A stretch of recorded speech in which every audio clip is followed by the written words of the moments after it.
প্রথম যে ঘটনাটি শেয়ার করছি এটা আমি আমার এক ফ্রেন্ডের আন্টির মুখ থেকে শুনেছি। তার নাম হচ্ছে রেহানা বেগম। তো আমি সবসময় তার ঘটনায় চলে যাই। তো তার ঘটনাটি ঘটেছিল, তার দেশের বাড়ি হচ্ছে শেরপুর জেলার নালিতা বাড়ি। তো এখানে এই ঘটনা শুরু হয়। তো আমি একটা শুরু থেকে বলছি। তো ওনার বয়স তখন 8 কি 9 বছর বয়স হবে। তো একদিন সকালবেলা আকাশে খুব মেঘ করছে। তো এত বেশি মেঘ হয়েছে যে মানে পুরো আকাশটা মানে সন্ধ্যার সময় যেরকম অন্ধকার হয় ঠিক ওইরকম অন্ধকার হয়ে আছে তখন দিনের বেলা। তো উনি বৃষ্টি হচ্ছিল, তো উনি গোসল করার জন্য উনি বাসা থেকে বেরোন। তো বাসা থেকে বেরোনি বৃষ্টিতে ভিজতে থাকেন। তো তখন উনি ওনার বাড়ির আশেপাশে যারা ছিল, তার ফ্রেন্ড যারা ছিল, তাদেরকে বলে যে গোসল করার জন্য তার সাথে। তো তার কোনো ফ্রেন্ডই তার কথা সায় দেয় নাই, কারণ অনেক বেশি মানে ঝড়ের মতো একটা এনভায়রনমেন্ট ছিল, খুবই অন্ধকার হয়ে যায় সকালবেলা। তো উনি একা একাই গোসল করতে থাকে। তো গোসল করতে করতে একটা সময় ওনার বাসার সামনে যে পুকুরটা ছিল সেই পুকুরের দিকে যায়। তো পুকুরের দিকে যাওয়ার পর উনি লক্ষ্য করলেন যে ওনার যে কাজিন একটা আছে, ওনার থেকে 1 বছরের বয়সের ছোট, সে দাঁড়ায় আছে। আর পুকুরের সামনে আর কেউই নেই। তো খুব ভুতুরে একটা অবস্থার মধ্যে ছিল, খুব অন্ধকার হয়ে গেছে। তো উনি তাকে দেখে জাস্ট একটু সাহস পেলেন। তো উনি পুকুরে জাম্প করলেন। তো উনি গোসল করতেছেন। তো একটু পর উনি হঠাৎ লক্ষ্য করলেন যে মনে হলো যে গরম কিছু একটা তার বডিকে জাস্ট টাচ করে গেল পুকুরের ভিতরে। তখন উনি প্রথম বছর তার কোনো মাছ টাচ হবে, যেহেতু মধ্যে পুকুরে মাছও ছিল, কিন্তু মাছ টাচ করলে তার বডিতে কিন্তু গরম ফিল হওয়ার কথা না। তো উনি পুকুর থেকে গোসল করে যখন উপরে তাকালেন, তখন উনি দেখলেন যে ওনার কাজিন যে দাঁড়া ছিল সে নেই সেখানে। তখন উনি একটু ভয় পায়। তো ভয় পেয়ে যে পুরো পুকুরের মধ্যে উনি একাই গোসল করতেছে। তো উনি পুকুর থেকে উঠে বাসায় চলে আসে। তো বাসায় চলে আসার পর উনি ফ্রেশ ট্রেশ হয়ে যখন দেখলেন যে তার কাজিন যাকে তিনি পুকুর পাড়ে দেখছে, সে ঘরের ভিতরে বসে আছে। তো উনি জিজ্ঞেস করতেছে, কিরে তুই এত তাড়াতাড়ি কিভাবে আসলি, মানে তুই গোসল করস নাই? তখন সে বলে, গোসল করিনি মানে আমি তো যাইনি বাইরে। তখন উনি একটু ভয় পায়। তো তারপর থেকে যেটা হয় যে উনি প্রায় পুকুরে গোসল করতে গেলে ওনার কাছে মনে হতো যে গরম চুলের মতো হবে কিছু একটা তাকে টাচ করে যাচ্ছে। তো উনি ওনার প্যারেন্টস অনেকবার বলে, তারা ব্যাপারটা উনি সিরিয়াসলি নেয়নি। তো যাই হোক, ছোটবেলা থেকে তার সাথে এই ঘটনাগুলো ঘটা শুরু হয়। তো ওনার বিয়ে হয়ে যায়। তো বিয়ে হওয়ার পর উনি ঢাকায় চলে আসেন। তো বিয়ে হওয়ার পর ওনার 4টা ছেলে হয় এবং 4টা ছেলেই ডেলিভারির সময় মারা যায়। কোনো না কোনো একটা ইনসিডেন্টে 4টা বেবি তার জি। তো তারপরও তার 2টা মেয়ে আছে এবং একটা ছেলে আছে। আচ্ছা। তো ওনার যেটা হয় বিয়ে হওয়ার পর থেকে যে প্রায় ওনার উপর একটা ভার আসতো। তো ভার বলতে গেলে কি যে ওনার উপর একটা জিনের মতো কেউ একজন আসতো এবং সে আসার পর সবাই তার সাথে কথাবার্তা বলতো, ওনার উপরই আসতো। এবং ওটা আসার সময়টা ছিল মাগরিবের নামাজের পর। উনি যখন জায়নামাজে বসে থাকতেন তখনই জিনিসটা আসতো। তো প্রথম দিকে আসে ভালো কথাবার্তা বলতো, সবাইকে নামাজ পড়ার কথা বলতো। তো ওনার হাজবেন্ড ব্যাপারটাকে একটু নেগেটিভলি নিছে যে ওনার ওয়াইফের উপর একটা জিনিস আসতেছে, উনি পছন্দ করতেছিলেন না। তখন উনি চিন্তা করলেন, যেহেতু ওনার ফ্যামিলিতে কিছু প্রবলেম হয়েছে ওনার বেবিদের নিয়ে, তো উনি চিন্তা করলেন যে ওনাকে একটা ভালো একটা হুজুর দেখিয়ে ওনার উপর যে ভারটা আসে এটাকে তাকে মানে করার জন্য, সুস্থ করার জন্য। তো উনি তার ওয়াইফকে নিয়ে গ্রামে চলে আসেন। তো ওনাদের যে শেরপুরে যেখানে, ওখানে চলে আসেন। তো ওইখানে একটা হুজুর নিয়ে আসে তারা, হুজুর না সরি ওঝা। তো ওঝা আসার পর তো ওঝা তাকে চিকিৎসা করায়। তো চিকিৎসা করানোর পর সেই তার উপর যে জিনটা আসতো তাকে তাড়ায় তার উপর থেকে। সেই জিনিসটা যাওয়ার সময় তাকে বলে যায় যেটা যে ওনার তো এর আগে 4টা বেবি মিসক্যারেজ হয়েছেই এবং মারা গেছে সবগুলাই। বলে যে ওনার যে একটা ছেলে যেটা আছে সে তাকে নিয়ে যাবে। তো এটা বলার পর ওনার সুস্থ হয়। তো সুস্থ হওয়ার পর ঢাকায় চলে আসে। তখন অলরেডি 3-4 মাসের বেশি ওনাদের মাথায় ব্যাপারটা ছিল না। তো এই মাঝখানে একদিন ওনার আম্মু ঢাকায় আসে বেড়াতে। তো ওনার ছোট যে ছেলেটা ছিল তার বয়স 7-8 বছর হবে। তো সে বায়না ধরে সে তার নানুর সাথে গ্রামে যাবে। তো অনেক বায়না করার পর অনেক জোর জবরদস্তি করে, সে কিছুতেই ঢাকায় থাকবে না, সে নানুর সাথে গ্রামে যাবে। তো সে নানুর সাথে গ্রামে যায়। তো তখন তার আব্বা আম্মা রেহানা আন্টি ওনারা ঢাকায়। তো গ্রামে যায়, প্রথম দিন ছিল। সেকেন্ড ডেতে যেটা হয় যে তাকে দুপুরের পর থেকে আর খুঁজে পাওয়া যাচ্ছে না। আচ্ছা। তো তারা চিন্তা করলো তো হয়তোবা ঢাকা থেকে আসার সময় তার আম্মা হয়তোবা তাকে কিছু টাকা টোকা দিচ্ছে, সে হয়তোবা হাটে টাটে গেছে কিছু কেনার জন্য। তো পুরো বাজার তাকে খুঁজে হয়, সে কোথাও নাই। বাসা আশেপাশে সব জায়গায় খোঁজায়, সে নাই, মানে খুঁজতে খুঁজতে সে নাই। তো তারা সব জায়গায় খোঁজাখুঁজি করে। তো বিকেলের দিকের আসর নামাজের পরে একটা ঘটনা যে ওই রেহানা আন্টি যিনি ছিলেন ওনার একটা ফুপু আছেন বাসায়। তো ওনার বিয়েতে কিছু হয় নাই। ওনার মাথা বয়স কিরকম হবে তাও? বয়স 50 কাছাকাছি। আচ্ছা। তো ওনার মাথার চুলগুলো জট ছিল। তো উনি যেটা করেন যে ওনাদের বাসা থেকে একটু দূরে একটা জায়গা আছে জঙ্গলের মতো, সেখান থেকে উনি শাক তুলতে যান। এটা আসর নামাজের পরে, এর মাঝে কিন্তু বাচ্চাকে খোঁজা হইতেছে। আচ্ছা। তো উনি শাক খুঁজতে গিয়ে দেখেন সেই জঙ্গলটার মধ্যে একটা বট গাছ আছে, সেখানে দেখেন একটা জুব্বা পরা একটা লোক গাছের উপরে বসা। আচ্ছা।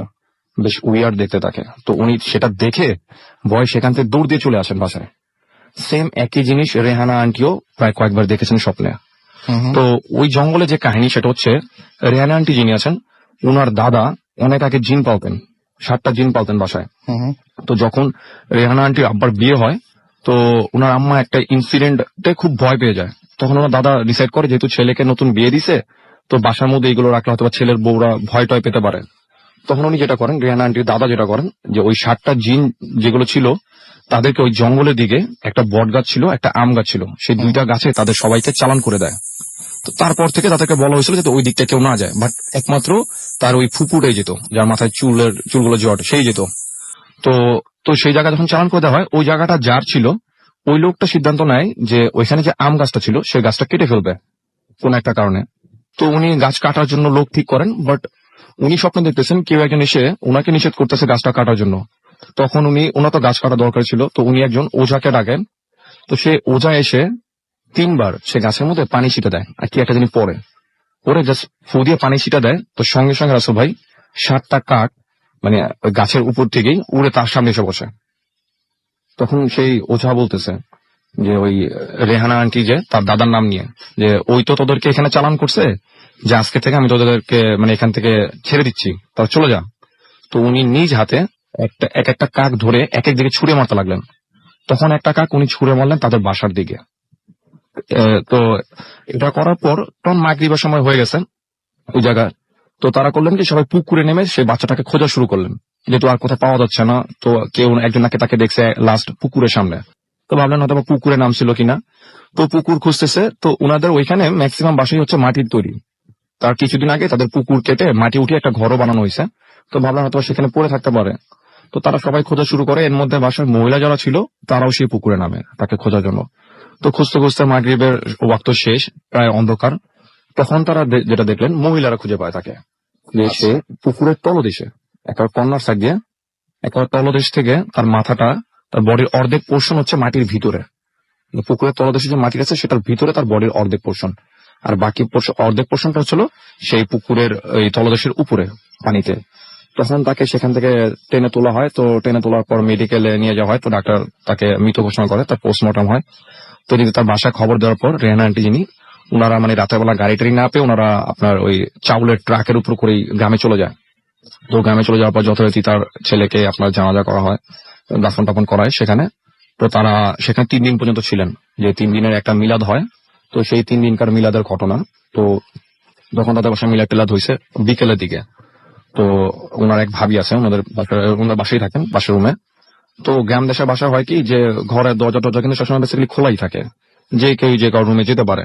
ইভেন অনেক সময় এমন হয় যে কুকুর বিড়ালও ঘরে ঢুকে যায়, এবার তাদেরকে তাড়া দিলে তারপর ঘর থেকে বের হয়ে যায়। তো তার ফুপু জাস্ট ওই জঙ্গলের ওই দিক দিয়ে, ওনাদের যাওয়াই নিষেধ ওইখানটায়। উনি কোন একটা কাজে পুকুরে কাজ করে উনি ওই দিক দিয়ে আসতেছিলেন বাসায়। তখন উনি যেটা দেখলেন, যে ওনার সাথে একটা কুকুর ওনার ঘরের ভিতরে ঢুকলো। তো ওনারা এটা নর্মালি নিছেন, প্রায় ওনাদের ঘরে এরকম কুকুর বিড়াল ঢুকে।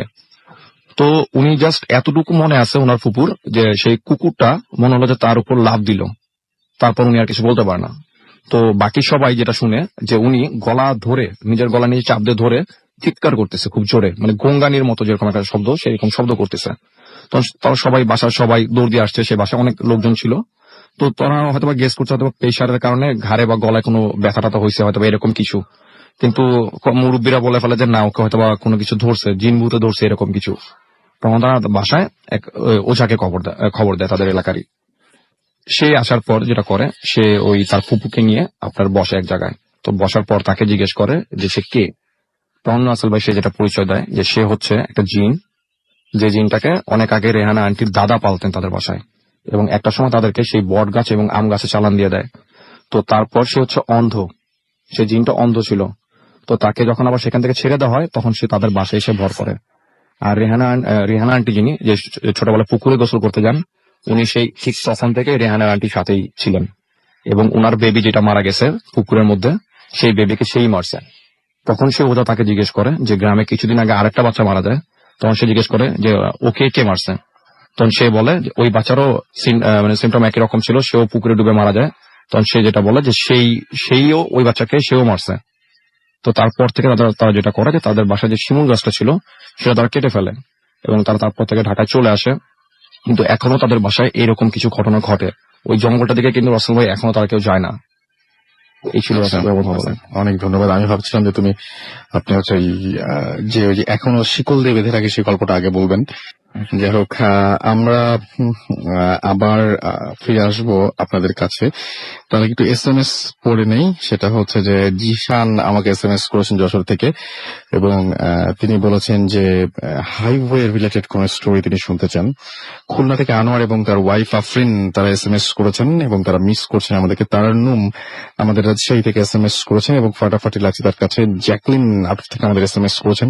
ইমন গাবতলি থেকে আমাদের SMS করেছেন। মনিরুল আমাদের নাটক থেকে SMS করেছেন। ইউসুফ খান আমাদের SMS করেছেন ধানমন্ডি থেকে। এছাড়াও আনিকা আমাদের SMS করেছেন হিমেল পান্ডে। এছাড়াও রোজেল আমাদের SMS করেছেন Angel, me and my aunty.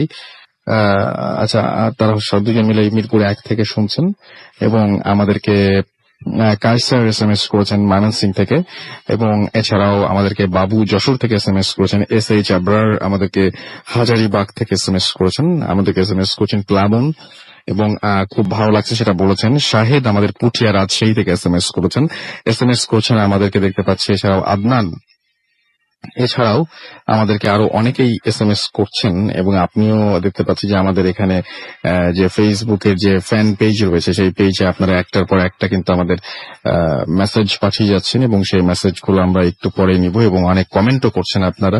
এবং কমেন্টগুলো আমি একটু বেশি প্রেফার করি মেসেজের চেয়ে সবসময়, অলওয়েজ, কারণ এটা হচ্ছে যে সবাই এখানে ওপেন থাকে, সবাই পড়তে পারে, সবার কথা জানতে পারে সবাই। সো আমার কাছে কেন যেন এটা অনেক বেশি ভালো লাগে। যাই হোক, আপনি যদি আমাদের SMS পাঠাতে চান তাহলে মোবাইলের মেসেজ অপশনে গিয়ে টাইপ করুন ফুর্তি, FORTI ফুর্তি, স্পেস দিয়ে লিখুন আপনার নাম, স্পেস দিয়ে আপনার মেসেজ পাঠিয়ে দিন 9840 নাম্বারে। যদি আপনারা ইমেল করতে চান, আমাদের ইমেল অ্যাড্রেস হচ্ছে bhutfm@radiofurti.fm, which is BHWTFM@radiofurti.fm। আপনার নাম, ঠিকানা এবং ফোন নাম্বার সহ আপনার জীবনে ঘটে যাওয়া বা আপনার জানা সেরা ঘটনা লিখে পাঠিয়ে দিন আমাদের কাছে। ঘটনার শুরুতে অবশ্যই উল্লেখ করুন যে ঘটনাটা আপনি স্টুডিওতে এসে শেয়ার করতে চান, নাকি আপনি চান আপনার ঘটনা আমরা পড়ে শোনাই। এবং যারা আমাদের ফেসবুকে পেজে কানেক্টেড থাকতে চান তারা চলে যান www.facebook.com/radio.furti এবং www.facebook.com/bhutfm.russell, এই দুটো অ্যাড্রেসে। আমি একটা ঘটনা খুঁজছি এবং সেই ঘটনাটা নিশ্চয়ই আমি পেয়েও গেছি মনে হয়। আমি কিছুক্ষণের মধ্যে আপনাদের সেই ঘটনাটা শোনাচ্ছি, এবং বরাবরের মতোই এই ঘটনা যিনি পাঠিয়েছেন তিনি আমাদের স্টুডিওতে নেই। এটা একটা ইমেল, এবং সেই ইমেলটাই আমি আপনাদের পড়ে শোনাতে চাই। সো আশা করছি আপনাদের ভালো লাগবে এবং আপনারা অনেক এনজয় করবেন। চলুন শুনে আসি, দেখি ঘটনাটা কি ছিল এবং কি লিখেছিলেন সেই ইমেইলে আমাদের সেই যে ঘটনা পাঠিয়েছেন। আচ্ছা, তিনি লিখছেন ঠিক এইভাবে যে, ডিয়ার রাসেল ভাই, সালাম, আশা করি ভালো আছেন, কারণ আপনি সবসময় ভালোর দলে। আমি আপনার শো এর অনেক বড় ভক্ত।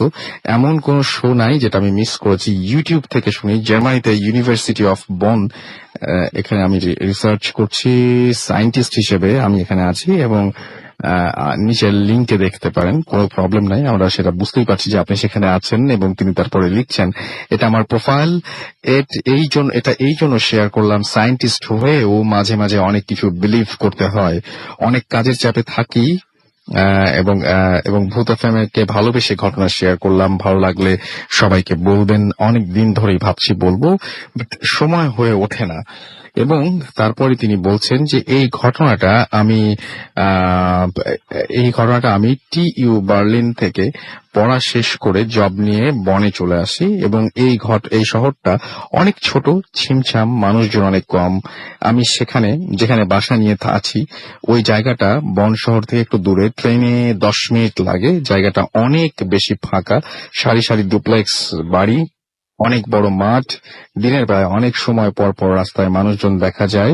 আমাকে বাসায় যেতে হলে ট্রেন থেকে নেমে 15 মিনিট যেতে হয়। প্রায় সময় মানে পুরোটা পথ আমি হেঁটেই যাই। আগেই বলেছি যে এখানে রাস্তা এত ফাঁকা যে আপনি 30 মিনিট হাঁটলেও কাউকে দেখবেন না। আপনি চাইলেও আপনাকে ছবি তুলে পাঠাবো। আসল ঘটনাটা আসি। আমার অফিস সপ্তাহে 2-3 বন্ধ থাকে। আমি যেহেতু খুব বেশি একা, তাই মাঝে মাঝে বের হই, একা একা রাস্তায় হাঁটি। অনেক দূরে কিছু কৃষি জমি আছে, ওইদিকে গিয়ে একা একা হাঁটি, ভালো লাগে। আমি হাঁটতে হাঁটতে অনেক দূরের বনের ভেতরে চলে যাই। এই গল্পের এই জায়গায় এসে আমি একটু থামবো এবং আপনাদেরকে রিকোয়েস্ট করবো যে আপনারা ফেসবুকে চলে যান এবং ফেসবুকে গিয়ে আপনি দেখবেন যিনি ঘটনা পাঠাচ্ছেন তার ঘটনার কয়েকটা ছবি আমি দিয়ে রেখেছি, যেখানে আপেল গাছের ছবি রয়েছে এবং সেই আপেল গাছের ছবিটা কেন দিয়েছি এবং কি রহস্য সেটাই আমি এখন আপনাদের শোনাচ্ছি। তারপর রাস্তায় তাহলে আমি এখানে আসি যে আমি আসল ঘটনায় আসি। আমার অফিস সপ্তাহে 2 দিন বন্ধ থাকে। আমি যেহেতু খুব বেশি একা, তাই মাঝে মাঝে বের হই, একা একা রাস্তায় হাঁটি। অনেক দূরে কিছু কৃষি জমি আছে, ওই দিকটায় গিয়ে একা একা হাঁটি, ভালো লাগে। একদিন হাঁটতে হাঁটতে অনেক দূর বনের ভেতরে চলে যাই।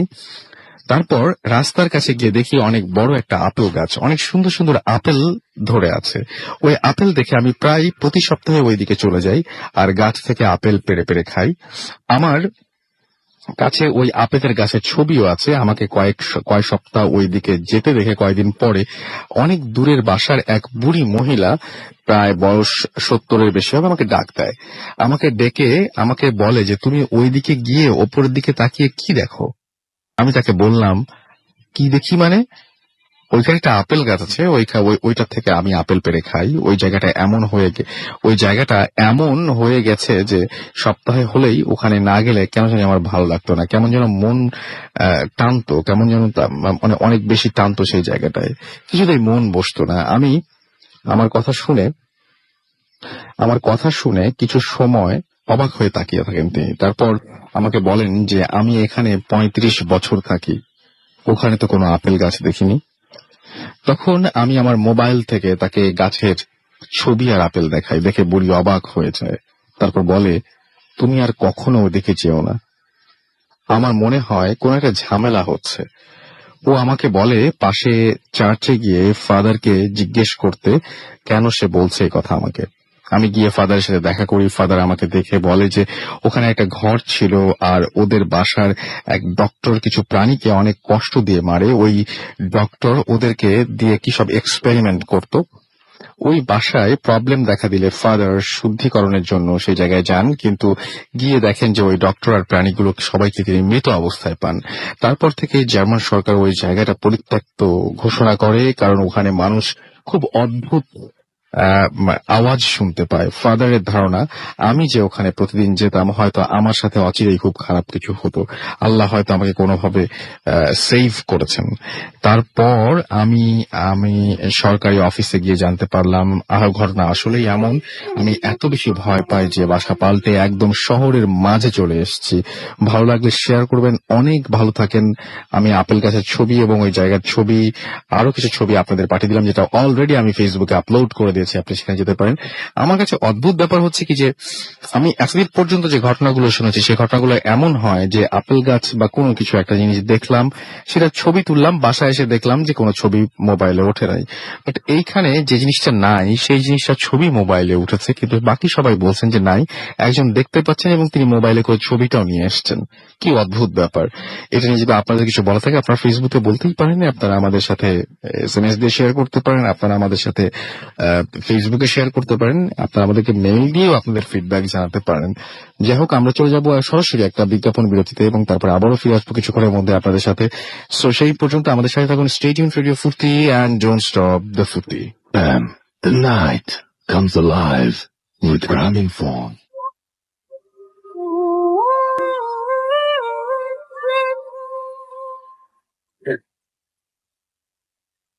Welcome back. ঘড়িতে সময় রাত 12:27 শুনছেন সবসময় রেডিও ফুর্তি, চলছে ভূত FM। আমি রাস্তার আছি, সাথে আমার সাথে রয়েছে মাসুম এবং গেস হোয়াট, এখন কে আমাদের সঙ্গে? আমাদের সঙ্গে এই মুহূর্তে আছেন আমাদের কৌশিক দা। আমি অনেক সময় নিয়ে বললাম কৌশিক দার, অলরেডি আমরা প্রথমেই বলে দিয়েছি যে কৌশিক দা আজকে আছেন, সুতরাং আমি বলেছিলাম যে একটু ওয়েট করতে হবে ঘটনা শোনার জন্য। সো আমরা এখন কথা না বাড়িয়ে আপনার কাছ থেকে কিছু শুনবো। ঘটনার আগে সবার সাথে একটু, যদি সবাইকে একটু হাই বলতেন। অফকোর্স, আসলে শুরুই করতে চাই একটু ডিলেড, কিন্তু সবাইকে শুভ শারদীয়ার প্রীতি ও শুভেচ্ছা দিয়ে। একদিন ডিলে হয়েছে তাতে কিছু যায় আসে না। আসলে হ্যাঁ, অনেক জায়গাতে বিসর্জন আজকে হয়েছে। না, আজকে তো সব জায়গায় হয়েছে। হ্যাঁ, কেন সেটাই। কালকে রাতে মনে হয় দশমী হ্যাঁ। ছিল, তো তাই আই ডোন্ট থিঙ্ক যে রাতে বিসর্জন হয়েছে। আমি যা দেখলাম আর কি টিভিতে সব হ্যাঁ আজকে তিনটা আমিও তাই থেকে দেখলাম সবকিছু। যে আজকেই তো তাই জন্য সব লিসেনার্সদেরকে একটুখানি উইশ করে শুরু করতে চাচ্ছি আর কি। ওকে। আসলে ঘটনাটা হচ্ছে কি জানেন স্যার, আমার মনে আছে যে ওই যে 2010-এ সেকেন্ড এপিসোড অফ ভূত এফএম, রাইট। হ্যাঁ, আসছিলাম। তো তখন এই আসার আগে ওই যেখানে মানে জুজুর গল্পটা আর কি বললাম, ঠিক আছে? তো তখন আমি যখন আসবো আর কি, তো কলিগরা সবাই বলতে থাকলো, দাদা দাদা কলেজের গল্পটা বলতেই হবে। আচ্ছা। আমি বললাম, ওরে বাবা রে বাবা, এটা তো বিশাল লম্বা একটা গল্প। হ্যাঁ, আর তখন আমরা একটু অ্যানালিটিক্যাল ছিলাম না, তখন কিন্তু শোটা একটু অ্যানালিটিক্যাল ছিল, Right, তখন কিন্তু right. একটুখানি অ্যানালিসিস হতো, এটা হলে কি করা উচিত, ওইটা হলে কি করা উচিত, থিংস লাইক দ্যাট। না না না না বাবা, এত লম্বা গল্প বলা যাবে না এখানে। হ্যাঁ, কারণ এমনিতে গল্পটা বলতে বলতে মানে 1 ঘন্টা মতো লাগে। তো ভাবলাম না, থাক। তো সেদিনই আর কি জুজুর গল্পটা বলেছিলাম, আমার মনে আছে। তো তারপরে আজকে ভাবলাম ইনফ্যাক্ট যে না, ঘটনাটা শোনাই, কেন এটা হচ্ছে গিয়ে আমার first brush with super natural. আচ্ছা। 1 ঘন্টার গল্পকে আমি কনসাইজ করেছি, অনেক হ্যাঁ, অনেক কনসাইজ করেছি, কারণ 20-22 দিন ধরে এই ঘটনা ঘটে তো। আর সত্যি কথা বলতে হচ্ছে গিয়ে এটা 1997-এর গল্প। রাইট। ইনফ্যাক্ট ফেব্রুয়ারি, আমার এটা খুব ভালো করে মনে আছে। তার কারণ হচ্ছে গিয়ে যে সরস্বতী পুজোর সময় এটা ছিল। আচ্ছা আচ্ছা আচ্ছা আচ্ছা। 1997-এ আমি তখন মানে কলেজে পড়ি আর কি, বিধাননগর কলেজ, সল্টলেকে, কলকাতায়। এখন যারা হয়তো অ্যাপে শুনছে আর কি, কলকাতা, আমি জানি প্রচুর লোকজন শোনে, হ্যাঁ, তারা হয়তো বিধাননগর কলেজ মনে করে হচ্ছে কি that huge building in EB block, হ্যাঁ, সিটি সেন্টার 1-এর পাশে। আমরা কিন্তু তখন অনেক একটা ছোট বিল্ডিং এ ছিলাম, এবং এটা ছিল হচ্ছে বিএফ ব্লক, যেটাকে সবাই সুইমিং পুল বলতো ওইখানে। আমি একটু আগে ডিসক্রাইব করে নিই আর কি, যে আমাদের জিনিসটা মানে কলেজটা কিরকম ছিল আর কি। পেছনে বিশাল মাঠ, সামনে একটা U shaped structure. U shaped স্ট্রাকচারে 3টা ইয়ে ছিল আর কি, এস্টাবলিশমেন্ট ছিল। আমাদের কলেজটা সুইমিং পুল, যেটা by the way Olympic standard ছিল কিন্তু, আচ্ছা। এবং অনলি সামারে খোলে, আদারওয়াইজ চলে না আর কি। এবং লেডি ব্রেবনের একটা গার্লস হস্টেল ছিল। আচ্ছা। আর পিছন দিকটা ছিল হচ্ছে কি বিশাল বড় একখানা প্লেইং ফিল্ড। এইটাই ছিল হচ্ছে স্ট্রাকচার। কলেজটা ছিল রেক্ট্যাঙ্গুলার। সুইমিং পুলের কথা কেন বললাম, এইগুলো কেন বললাম, কারণ এগুলো স্টোরিতে পরে আসবে। হ্যাঁ, আমি বুঝতে পেরেছি। কলেজটা ছিল রেক্ট্যাঙ্গুলার, এবং রেক্ট্যাঙ্গুলার মাঝখানে যে কোর্টইয়ার্ডটা ছিল, উঠান বলতে পারি বা এমনি তুমি বেশ বড় ছিল। ইট ওয়াজ লাইক মানে 4টা ব্যাডমিন্টন কোর্ট যদি করা হয় তাহলে যেরকম হয় ওরকম ছিল। আর কলেজটা রেক্ট্যাঙ্গুলার শেপে, মাঝখানে তো কোর্টইয়ার্ড, পুরো জিনিসটা সার্কাম ন্যাভিগেট করা যেত। আচ্ছা। মানে ইউ স্টার্ট ফ্রম পয়েন্ট এ, তুমি পুরো জিনিসটা ঘুরে আসতে পারো। রাইট। ক্লাসরুমস বোথ সাইডস এ ছিল, 2টা করিডোর এরকম, যেখানে দিনের বেলায়ও আলো জ্বালাতে হয়, কেন ওখানে আলো আসে না। আচ্ছা, আলো ওখানে ঢোকে না। এদিকে ক্লাসরুম, ওইদিকে ক্লাসরুম, দরজা বন্ধ করে থাকলে আলো ঢোকার কোনো চান্স নেই। আর 2টা আবার করিডোর আছে যেখানে আলো হয়। 3rd ফ্লোরে ছিল হচ্ছে ফিজিক্স ডিপার্টমেন্ট।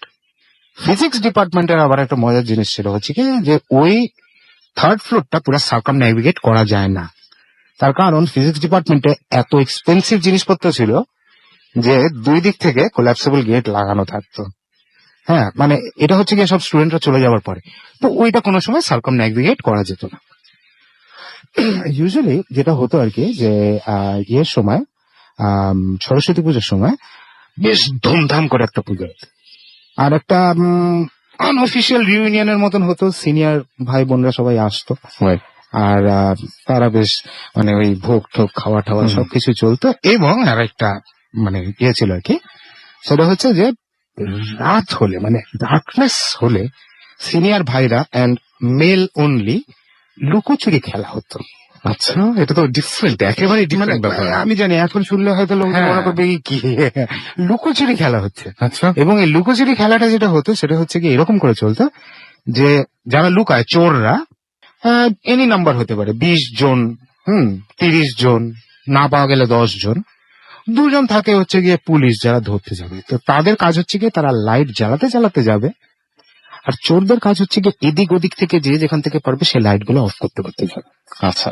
হ্যাঁ, এবং কোনো সময় খেলা ঠিক শেষ হতে পারতো না। তার কারণ এমন এমন জায়গায় সবাই লুকাতো, এই পুরো ঘোরা ঠোরা সবকিছু একদম তাদেরকে খুঁজে টুজে বার করা ঠোরা, it is to be pretty difficult thing আর কি। এবং এটা সিনিয়রদের খেলা ছিল। মানে আমরা তো কোনো মতে খেলতাম না, মানে তারা বলতোই আর কি যে যেদিন পাস আউট করবে সেদিন থেকে এটা খেলবে আর কি। এবারে আমরা একটু হাসাহাসি করতাম। 97-এ তখন মানে আমি থার্ড ইয়ারে আর কি, মানে পার্ট 2 এক্সামটা দেব কিছুদিন পর। বোকা ছিলাম ফ্র্যাঙ্কলি স্পিকিং, বুদ্ধি শুদ্ধি একটু কম ছিল, বুঝতাম কম, তাই জন্য মনে হয় ভয় ডরটা একটু কম ছিল। আচ্ছা। হ্যাঁ, মানে যা হয় আর কি, বোকা মানুষ কিন্তু এমন সময় অনেক কিছু করে ফেলতে পারে যেটা বিশাল বিশাল সাহসী মানুষ করতে পারে না। এটা সত্যি, তারা চলে যেতে পারে, করে ফেলতে পারে কিছু একটা। তো হঠাৎ এই সরস্বতী পুজোর কয়েকদিন আগে জুনিয়ররা বায়না করলো আমরা লুকোচুরি খেলবো। হ্যাঁ, তোমরা কিভাবে লুকোচুরি খেলবে? সিনিয়ররা লুকোচুরি খেলবে ওখানে। দুইটা খেলা তো একসাথে খেলা যায় না। আর বাইরে থার্ড ফ্লোরে কিন্তু কেউ যায় না, বিকজ পুরো ফ্লোরটার অ্যাক্সেস পাওয়া যায় না, তো তাই ওখানে কেউ যায় না। তোমরা কিভাবে খেলবা? তো অনেক বিচার বিবেচনা করার পরে হ্যাঁ সবাই মিলে ডিসাইড করলাম আমরা যে ঠিক আছে, সরস্বতী পুজোর আগের রাতটা, ওখানে তো সবাই তো তখন বেশ অনেক লেট পর্যন্ত থাকে, আমরা সেদিন লুকোচুরি খেলবো। Very good. স্টার্ট করার আগে একটু দু চারটা কথা বলে নিই। কলেজটা একটু ফানি টাইপের ছিল আর কি। ফানি বলতে হচ্ছে গিয়ে 84-এ কলেজ যখন তৈরি হয়, মানে being pretty new as a government college আর কি, 84-এ জিনিসটা তৈরি হয়। এবং তারপরে দুইটা প্রিন্সিপাল, ইনকামবেন্ট প্রিন্সিপাল কলেজে থাকাকালীন মারা যায়। একজন তো মানে একদম অফিসে, আর আরেকজন বেসিক্যালি বাসায় গিয়ে।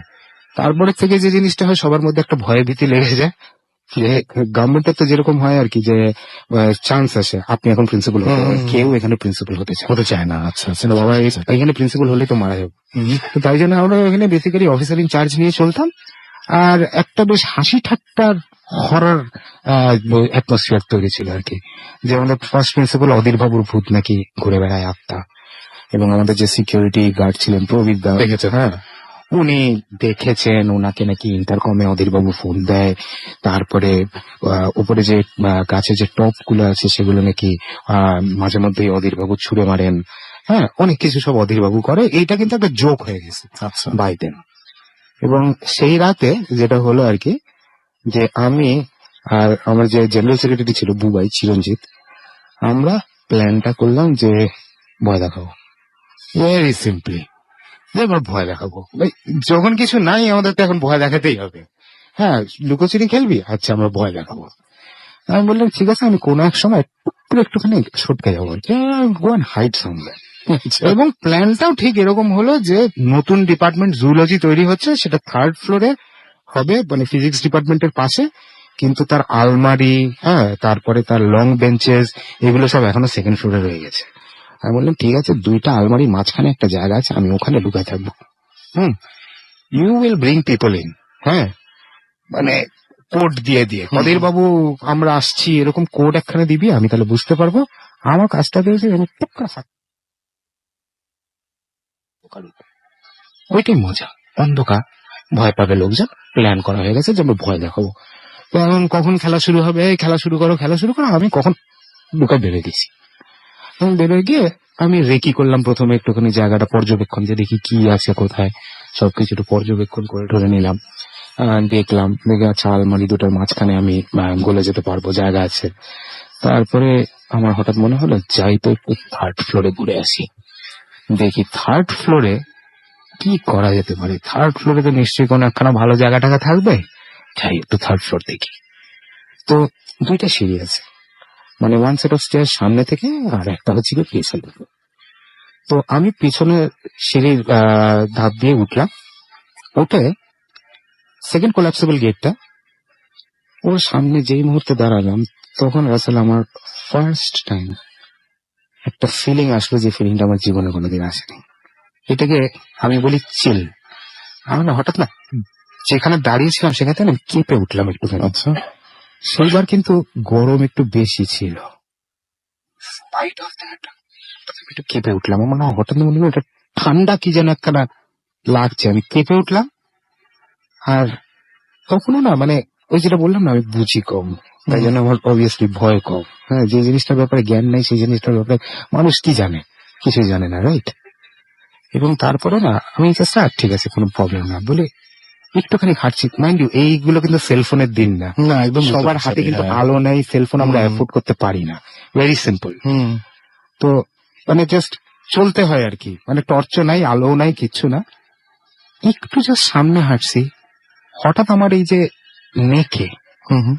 কেউ যেন টাচ করলো।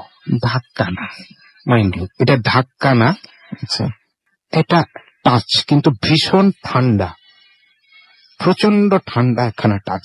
আবার আমার না ওই শিভারটা আসলো, কেন জানি মনে হলো যে একটা ড্রাফট, মানে যেটাকে মানে হচ্ছে কি হাওয়া একটা না জাস্ট বয়ে গেল কোথা থেকে যেন। আচ্ছা আমি না ব্যাপারটা ঠিক ফ্ল্যাশের মতো বুঝলাম একটা, না। হ্যাঁ হ্যাঁ, থাক, কিছুই হয় নাই, মাইন্ড প্লেইং ট্রিক্স। হ্যাঁ, হুম আমি আস্তে করে নিচে গিয়ে আমার জায়গায় দুইটা আলমারির মাঝখানে আমি অবস্থান নিয়ে নিলাম। Very good. শুনতে পাচ্ছি নিচের থেকে আওয়াজ হচ্ছে, বুবাই খুব চিৎকার করতে করতে আসছে একটা গ্রুপকে লিড করে নিয়ে। হুম কারণ আমি যেখানে অবস্থান করছি করিডোরের ওই এন্ডে আমি শুনতে পেলাম যে কেউ আসছে, আচ্ছা এবং ঠিক 2 মিনিট পরে চিৎকার চেঁচামেচি করে কেউ চলে গেল ওখান থেকে। পরে বলছি কি হলো এটা। তো এই সময় আর কি যে আমি ওয়েট করছি ওরা আসবে আসবে, আমি কিন্তু গলা পাচ্ছি বুবাইয়ের যে ও সবাইকে নিয়ে উঠছে উপরে, কিন্তু তাও আসছে না কেউ এখানে এখনো পর্যন্ত। এখনো কেন আসছে না? তখন at that point in time আমার একটুখানি বেসিক্যালি একটু সিগারেট খাওয়ার ইচ্ছা করছে। না আমার কাছে সিগারেট আছে, সব নিচে রাখা, না আছে লাইটার, না আছে কিছু। এত দেরি হচ্ছে, আমি থাক দৌড়, আমি বেরোই। বাই দেন ওরা কিন্তু অনেকটা সামনে চলে আসছে, আমি বেরোইছি। লাইট কিন্তু মাইন্ডে এখানে কোনো লাইটের কোনো সোর্স নেই, পুরো জিনিসটা অন্ধকার। অন্ধকার। আর ওই কিছুক্ষণ পরে ওই আই অ্যাডজাস্ট করলে যেটা মনে হয় না, মেকআপ শেড, একদম একদম একদম কেউ একজন আসছে টাসছে হয়তো, সামথিং ইজ হ্যাপেনিং। আমি ওদের দিকে আস্তে আস্তে করে এগিয়ে হাঁটতে থাকি। হঠাৎ একটা ঘটনা ঘটে, তারা অ্যাবাউট টার্ন নিয়ে সবাই মিলে দৌড়ে চিৎকার করতে করতে নিচে চলে যায়। এই সময় আমিও তারপরে নিচে যাই। সবাই দেখি আমার উপরে ভীষণ রাগ, ইনফ্যাক্ট রীতিমতন হামলা করে বসলো। তো ভাই, ভয় দেখানোর একটা লিমিট আছে, এরকম করে তো ভয় দেখানোর কোনো মানে হয় না। না, এইগুলো কি ভাই, মানুষের তো হার্টের প্রবলেম থাকতে পারে, আমরা তো এত কিছু জানি না কার কি প্রবলেম আছে কি না। ভাই লিমিট ছাড়া যাও না ভাই, ফাইজলামের একটা লিমিট আছে, লিমিট ছাড়া যাও না তোমরা, please don't do all this thing. আর রাজস্বী আর অরিজিৎ দুইটা ছেলে ছিল আরো, ওরা পাশের ঘরে বসে বলছে কি, না না না ভাই, এখানে কোনো একটা গন্ডগোল আছে, এখানে কোনো একটা গন্ডগোল আছে। তেমন অরিজিৎ আর রাজস্বী আমাকে বললো যে কি দিয়া, আমরা যেখানে লং বেঞ্চ গুলো রাখা আছে আমরা ওইখানে লুকাইছি, আবার ভয় দেখাবো বলে। ঠিক মনে হলো তুমি আসলে, তোমার বুটের আওয়াজগুলো ক্যাচ ক্যাচ ক্যাচ ক্যাচ করে আমি আর্মি ইস্যু বুট আসলে, এবং খুব মানে নর্মালি তুমি বললে এই যা যা। তারপরে আমরা রিয়েলাইজ করলাম that you are not there. Oh my God আমরা ভয়ে ওইখানে দৌড়াইছি জাস্ট। অন্যদেরকে জিজ্ঞেস করলাম ভাই হোয়াটস দ্য প্রবলেম, বলে তুমি লাইটার জ্বালায় আমাদের দিকে আসতেছিলা। আলোই তো ছিল না আপনার কাছে কোনো। আমার কাছে কিচ্ছু নেই ভাই। হুম। সবাইকে বললাম যে দেখো this is all my belongings are right over here, আমি কিচ্ছু নিয়ে উপরে যাই নাই। বলে না, তুমি আলো জ্বালায় ধূপটি ভূত সেজে আমাদের সাথে আসো মস্করা করতে। তা আমি কি প্যারেন্টে দেখেছে যে আমি একটা আলো জ্বলছে একটা লাইট নিয়ে আসছি, এটা মানে অনেক বয়স্করা বলে যে ধূপটি আলা ভূত, মানে আচ্ছা আচ্ছা বেসিক্যালি একটা স্পিরিট যখন তোমাকে কিছু খুব দেখাইতে চায় তখন সে না সব তার এনার্জি এক জায়গায় কনসেন্ট্রেট করে এবং কম্বাস্টেবল হয়ে যায়। আচ্ছা আলো, আগুন, আলেয়া আছে না জিনিসপত্র, ওয়াই বিকজ দে কম্বাস্ট। ঝগড়াঝাটি হলো অনেক। আমি সেদিন বেশ মানে আমার না খুব মেজাজ খারাপ হলো, কাউকে সেদিন গিফট দিই আমি নিজে নিজে চলে গেছি। সেদিন রাত্রে একটা অদ্ভুত ঘটনা ঘটলো। এই মাঝরাতে আমার হঠাৎ ঘুম ভাঙে, মানে পুরো মনে হচ্ছিল যেন কেউ আমার গলা চেপে ধরছে। ইনফ্যাক্ট স্বপ্নে আমি দেখি যে মানে লম্বা চুল যদি কার্টুনের মতন আমার মুখের মধ্যে এসে পড়ে, আমি কোনো ফেস দেখতে পাচ্ছি না, কেউ যদি আমার গলা টিপে কিরকম লাগে আমার সেইভাবে হঠাৎ ঘুম ভাঙলো ধরপড় করে। ওই দিনই? ওই দিন রাত্রের বেলায়, মাঝরাতে ইনফ্যাক্ট। ঘুম ভেঙে দেখলাম যে কিছুই নেই। কাউকে তো বলার কিছু নেই এসব। হ্যাঁ, মানে মাকে বলবে তুই ভয় পেয়েছিস। হ্যাঁ, বাবা তো ইমিডিয়েটলি হেসে উড়াই দিবে পুরো জিনিসটা। হ্যাঁ, okay fine, not a problem. পরের দিন সকালবেলায় গেলাম, বেশ আর্লি সরস্বতী পুজোর দিন। দেখি অ্যাটমসফিয়ারটা না খুব সম্বার, অ্যাটমসফিয়ারটা কিন্তু খুব ওই আগের ব্যাপারটা জানাই হয়ে গেছে। হ্যাঁ, সবাই কিন্তু ভীষণ যেন বেশ কিরকম একটা চুপচাপ, আমি যেন কিরকম একখানা এনিমি তাদের মাঝখানে আসছি। তো আমার একটা ছোট ভাই ছিল, খুব আমার ভালো একটা নেওটা ছিল আর কি। আমার অরুণী আমাকে বললো, কেডি জানো কালকে আমি 3 বার ঘুম থেকে উঠছি এবং I saw in my dreams that একটা woman, she was coming and trying to throttle me. কি স্বপ্ন? হ্যাঁ, she was trying to throttle me. আমি 3 বার আমার ঘুম ভাঙছে এইভাবে, এবং she had long hair and it was so scary. হচ্ছে কি, ওরা তো আমার থেকে সকালবেলা আসছে। 6 জন ওরা ছিল, 6 জন একই স্বপ্ন দেখছে। 6 জন একই একই স্বপ্ন। আমি কিন্তু তারপরে থেকে আর ওই স্বপ্নটা দেখি নাই, কিন্তু ওরা যে 6 জন, তারা কিন্তু এই স্বপ্নটা রেগুলারলি দেখে যাচ্ছে, রেগুলারলি। এবং আস্তে আস্তে করে এটা একটা মাস হিস্টেরিয়ার মতন এই 6 জনের মধ্যে নিচ্ছে। সবাই খুব সাসপিশিয়াস, সবাই আমাকে দোষ দিচ্ছে যে you have start a hornet's nest, কিছু একখানে এখানে ছিল, তুমি ওখানে একটু নাড়াটাড়া দিছো, you shouldn't have done this, তোমার ভুল। এবং এরা বাথরুমে যাচ্ছে বাবা মাকে সাথে নিয়ে। আমি জানি কাল বাদে পরশু এটা আমার দিকে ঘুরে আসবে, কেন আমি তখন কলেজ ইউনিয়নের প্রেসিডেন্ট। তুমি কিছু একটা করেছো, তুমি দায়ী, আমি ওর থেকে সিনিয়র তখন এখানে, you are the one at fault. আমি জানি এটা ঘুরে আসবে আমার দিকে, আমি খুব ওয়ারিড। এবং আমি ওয়ারিড ছিলাম যে এদেরকে দেখে যে এরা যেভাবে না এরা ভয়ে ভীত হয়েছিল এক একজন, আমার এই জিনিসটা খুব খারাপ লাগছিল পুরো জিনিসটা। তো তখন যেটা হলো, একদিন আমি মানে আমার বাসার সামনে আমাদের রীতিমতন একটা রক ছিল, পিস অফ স্ল্যাব স্টোন, ওখানে আমরা বসে আড্ডা মারতাম। তো আমাদের আরেক সিনিয়র ভাই রুনুদা আমাকে জিজ্ঞেস করলো, কি চিরু কি অবস্থা, তুই এরকম করে বসে আছিস কেন? রুনুদার ফ্যামিলি আবার হচ্ছে কি খুব একটা লং লাইন অফ তান্ত্রিক ফ্যামিলি আর কি। তো আমি রুনুদাকে সব বলি, রুনুদা বলে চল বাবার সাথে দেখা করি। রুনুদার বাবা শ্যামল ভট্টাচার্য, উনি বেসিক্যালি পেশায় উকিল, লাস্ট অফ দ্য তান্ত্রিক। লম্বা চুল, দাড়ি, টিকা, আবার উকিলের পোশাক। হ্যাঁ, অদ্ভুত একটা কম্বিনেশন। হ্যাঁ, এবং উনি চান না যে ওনার মানে আগামী জেনারেশন তান্ত্রিক হোক বা কিছু, he is the last, that's what he says আর কি, সবসময় উনি এটা বলেন। এবং রুনুদা গিয়ে বাবার সাথে কথা বললেন, উনি শ্যামল কাকুর সাথে কথাবার্তা বললেন বলা টলার পরে যেটা হলো যে শ্যামল কাকু রুনুদাকে বললো যে এই চিরুকে বলিস আমার সাথে এসে দেখা করতে। তো আমি গেলাম, আমার কাকুকে সবকিছু বললাম। তো এইটা ছিল আমার যতদূর মনে পড়ে বুধবার, মানে পুজোটা ছিল শনিবার দিন, এটা অলরেডি বুধবার, রিকারিং ড্রিমস চলছে, প্রচুর প্রবলেম হচ্ছে সবার মধ্যে। তারা রাতে বেলা উঠে বাথরুমে যেতে গেলেও বাবা মাকে নিয়ে যাচ্ছে, এদিক থেকে ওদিক যেতে গেলেও কিছু একটা হচ্ছে। তো রুনুদার বাবা বললো যে ওকে ফাইন, শনিবার দিন আমি কলেজে যাব 12টার পর তোর সাথে। তো আমি শ্যামল কাকুকে নিয়ে মানে একদম পুরো সিনটা রিএনঅ্যাক্ট করলাম। আমি এখানে ছিলাম, এখানে ওইখানে। হঠাৎ সে ওই ফিজিক্স ডিপার্টমেন্টের ওই কোলাপসেবল গেটটার ওইখানে গিয়ে বললো, ওই ওখানে কি আছে? কাকু ওইদিক থেকে চলো, আমি তোমাকে দেখাচ্ছি। সে আমার সাথে ঘুরে ওইদিক পর্যন্ত গেল। ওইখানে একটা জেন্টস বাথরুম ছিল, সে একদম ওই বাথরুমের সামনে দাঁড়িয়ে গিয়ে বললো, এইখানে তো একটা কিছু আছে, এখানে তো একটা কিছু আছে। তো একজন ল্যাব অ্যাসিস্ট্যান্ট ছিলেন সুভাষ দা, ওনার আবার একটু মাথাটা কিঞ্চিত খারাপ ছিল আর কি। সুভাষ দা হঠাৎ একদম শ্যামল কাকুর হাত ধরে বলে, স্যার আপনি কিভাবে জানবেন? বলে, স্যার বহুবার আমি এরকম ধোকা খেয়েছি স্যার। আমি হঠাৎ দেখি যে একজন মহিলা জেন্টস বাথরুমের দিকে যাচ্ছে, মাইন্ড ইউ কোনো সাদা শাড়িও না, কোনো লাল শাড়িও না, একদম নর্মাল শাড়ি পরা এক মহিলা যাচ্ছে। বলে 2-3 বার আমি এই ওদিকে যেও না, ওদিকে যেও না, ওটা জেন্টস বাথরুম। দেখি ডিসঅ্যাপিয়ার করে গেল। রুনুদার বাবা তখন শ্যামল কাকু বললেন যে ভাই এখানে কিছু একটা আছে, কি আছে, I need to know that first, তারপরে তো আমি সবকিছু করতে পারবো, কিন্তু কি আছে। আস্তে আস্তে করে সব গল্প বেরোনো শুরু করলো। এরকম এক মহিলা যাকে মাঝে মধ্যেই এই থার্ড ফ্লোরে দেখা যায়, যেমন এক কপতি ছিল কাপল, যারা প্রেম করতো এখানে বসে।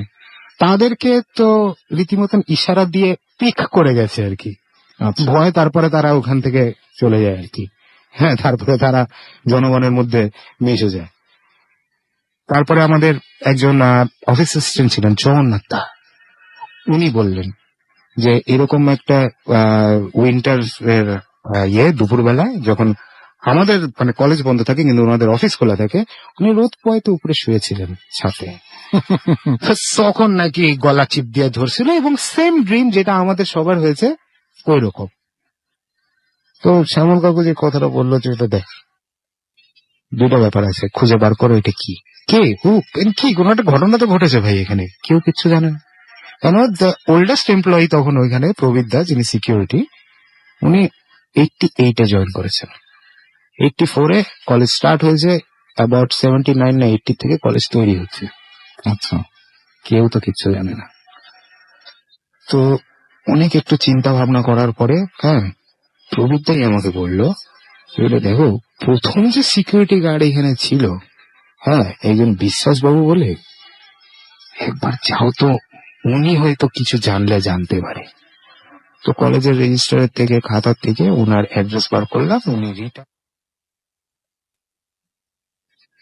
ট্রেনে করে যেতে হবে, আমি আর রবিউল্লাহ গেলাম ওখানে, এবং সেখানে উনি গল্পটা বললেন।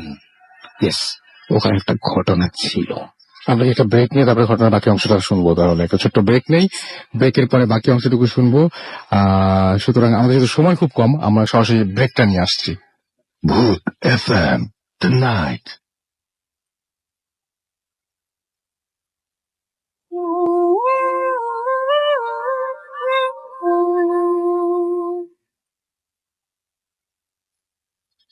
Welcome back. আমরা কোনো কথা না বলে সরাসরি মাইক দিয়ে দিচ্ছি দাদার কাছে, এবং দাদা শুরু করে তারপরে হ্যাঁ, সবাই মোটামুটি মনে আছে নিশ্চয়ই, যে আমারই মনে আছে যে ওইখানে যাওয়ার পরে তারপরে উনি কি বললেন সেই সিকিউরিটি গার্ড। মানে মনে হয় ভূত এফএম এর এটা একটা রেকর্ড, এত লম্বা একটা গল্প, গল্পের মাঝখানে break. I am sorry, I am really sorry about this. তো এই রবিউল দা আর আমরা যখন গেলাম ওখানে ট্রেনে করে শিয়ালদা থেকে 25 কিলোমিটার দূরে, তখন এই বিশ্বাসবাবু আমাদেরকে আসলে গল্পটা বললেন। গভর্নমেন্টের ব্যাপার তো সবকিছু খুব হাসফাস হয়। 1982, 81, সামথিং লাইক দ্যাট। কলেজ তখন তৈরি হচ্ছে, থার্ড ফ্লোরটা ইনফ্যাক্ট তৈরি হয়ে গেছে, দেয়াল তখনো হয় নাই। তো এই সময় 82 নাগাদ সল্টলেক কিন্তু বেশ খালি ফাঁকা একখানা জায়গা। আচ্ছা। হ্যাঁ, এবং এখনকার মতো না, এখনকার মতন একদমই নয়। ইনফ্যাক্ট ওখানে তখন টিচার্স কোয়ার্টার্স গুলো আছে, something like here and there, maximum duplexes গুলো যখন আছে সেগুলো তখন হয় নাই। আচ্ছা। Nothing like that at all. তো সেখানে যেটা হয়, একটা মহিলা ছিলেন, ওনার হাজবেন্ড রিসার্চের কাজে ইউএসএ ও সাম প্লেস, আমি জানি না কোথায় এক্স্যাক্টলি গেছি, উনিও জানেন না, আমার মনে হলো ইউএসএ বলে বললাম আর কি। আর উনি আমাদের এই কলেজের যে ইঞ্জিনিয়ার সাহেব ছিলেন, তার সাথে প্রথমে প্রণয় ঘটে। এই জিনিসটা আরেকটু আগায়, তারপরে মহিলা একদিন ডিসকভার করে যে উনি অন্তঃসত্ত্বা, শি ইজ প্রেগনেন্ট। ইঞ্জিনিয়ার সাহেবের কাছে উনি গিয়ে তখন বলে যে ভাই, ডু সামথিং অ্যাবাউট দিস, আমার হাজবেন্ড ফিরে আসবে, ডিভোর্স দিব, marry me, do whatever, মানে just save me out of this, help করবে। ইঞ্জিনিয়ার সাহেব জিনিসটাকে খুব একটা বেশি গুরুত্ব পাত্তা না দিয়ে আস্তে করে ওখান থেকে সাইড কেটে নেয়। হি গোজ সামওয়্যার এলস। মহিলা থার্ড ফ্লোরের থেকে, ইনফ্যাক্ট যে স্পটটাতে আমি উঠে দাঁড়িয়েছিলাম, যেখানে আমি ফার্স্ট ওই হাড় কাঁপুনি ঠান্ডাটা পেলাম আর কি, উনি ওইখান থেকে জাম্প করে। মরতেন না, কেন ওইটুকুনি হাইটের থেকে মানুষ পড়লে ইউজুয়ালি কিছু না হলে মারা যায় না। কিন্তু আমি যে সুইমিং পুলের কথাটা বলেছিলাম না, এই সুইমিং পুলটা আর আমাদের কলেজ তো পাশাপাশি, ওয়ালটা হচ্ছে গিয়ে 2 ফিট, তার উপরে হচ্ছে লোহার শিক। আচ্ছা আচ্ছা আচ্ছা আচ্ছা আচ্ছা। নেট, লোহার শিক। সে বেসিক্যালি গট ইন।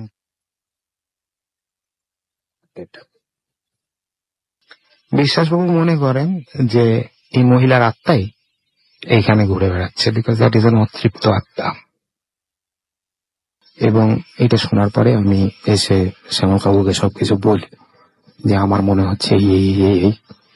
তো শ্যামল কাকু বলে যে দেখ, বেস্ট জিনিস যেটা করা উচিত সেটা হচ্ছে গিয়ে যে আমরা একটা শ্রাদ্ধ করবো ওখানে, বেশি লোককে ইনভলভ করবে না, আমরা ওখানে একটা শ্রাদ্ধ করবো। হিমসেলফ সে নিজে একটা অ্যাকমপ্লিশন লিস্ট আর কি, শ্রাদ্ধ করবো একটা, তাহলে যদি আত্মার কোনো শান্তি হয় দেখা যাক, সলিউশন কিনা জানি না।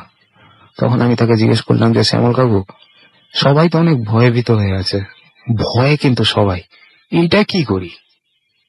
তো শ্যামল কাকু তখন বললো যে একটা কাজ কর, আগামী মঙ্গলবার আছে, যা কোনো একটা কালী মন্দিরে যা, উনি তোমার কালীর উপাসক, যা কোনো একটা কালী মন্দিরে যা, মন থেকে ক্ষমা চা, মন থেকে প্রে কর, একটু মোমবাতি জ্বালা, মন থেকে চা, বলে আমাদেরকে রক্ষা করো। আমি তো তখন আমার নতুন নতুন কমিউনিস্ট পার্টি করি, আমি তো তখন এথিয়েস্ট বিশাল বড়। আমি বললাম যে আমার কথা কি কেউ শুনবে? বলে তোর কথা যদি না শোনা, চারিপাশে তো অন্যরা আছে রে যারা ভয় পেয়েছে, তাদের কথা তো শুনবে, তোরা যা, এটা কর, শনিবার দিন আমরা শ্রাদ্ধ করবো। মজার জিনিসটা হচ্ছে কি রাসেল, মঙ্গলবার দিন আমার ওই ছোট্ট মারুতি 800 করে আমরা 7 জন লেক কালীবাড়িতে গেছিলাম। এবং আমি খুব একটা রিলিজিয়াস না, আমি একটু অ্যাগনস্টিক। আমিও সেদিন বেড়া একটুখানি আর কি সবার জন্য প্রে করি ওখানে, যে এই অ্যাটমসফিয়ারটা ভালো লাগছে না, হ্যাঁ সামথিং প্লিজ ভালো। পরের দিন থেকে যেটা বুঝলাম আর কি, সবাই অনেক শান্তি পেয়েছে, নোবডি কমপ্লেন্ট যে না, এই পিসটা দরকার ছিল। যে স্বপ্ন আসছে না, ঘুমাতে পারছি, সব ঠিকঠাক। পরে শনিবার দিন আমরা একটা ছোট্ট শ্রাদ্ধ অনুষ্ঠান করলাম কলেজের মধ্যে, এবং এটা 6 জন ছিলাম ওখানে, আর কেউ জানে না এটার ব্যাপারে। আমরা 6 জন ছিলাম, যেখানে মালি, আমি, তারপরে প্রবিতা, মুবাই, হ্যাঁ এমন কাকু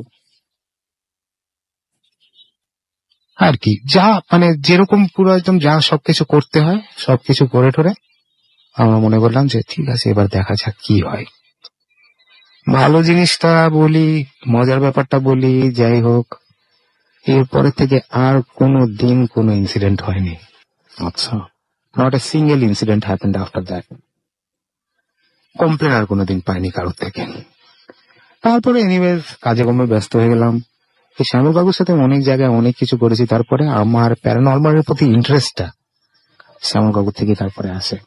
আচ্ছা, আগে কোনো জিনিসে বিশ্বাস ছিল না, বিশ্বাসটা তারপরে আসে আর কি। ওই যে ব্যাপারটা বলে না, বিশ্বাস করা বা না করা আপনার ব্যাপার।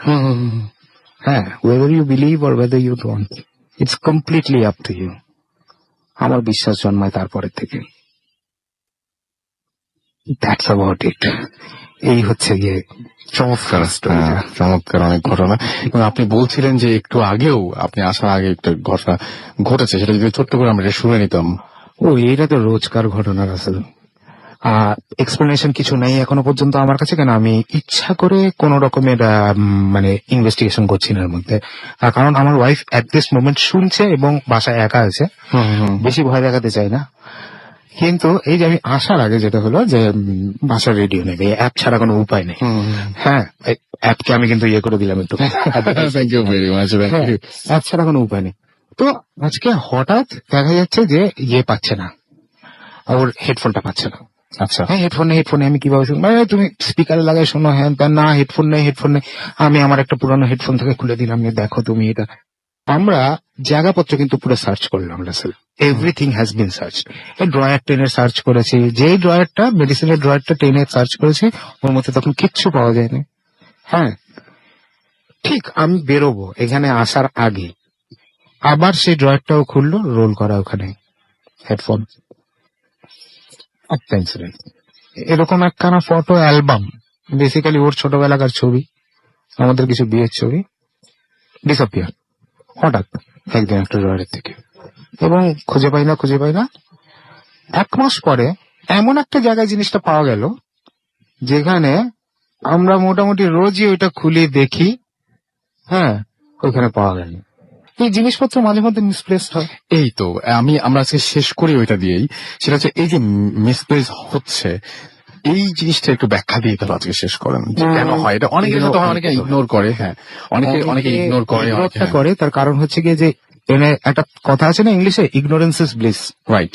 ইগনোর করলে আমার মনে শান্তি থাকে প্রচুর। একদম। বাহ, ভালো আছি, আমার চারিপাশে কিচ্ছু হচ্ছে না। বিড়াল যে চোখ বন্ধ করে ধক করে দুধ খেয়ে না, এই ভেবে যে আমাকে কেউ দেখছে না, আরে আমি সব খেয়ে ফেললাম।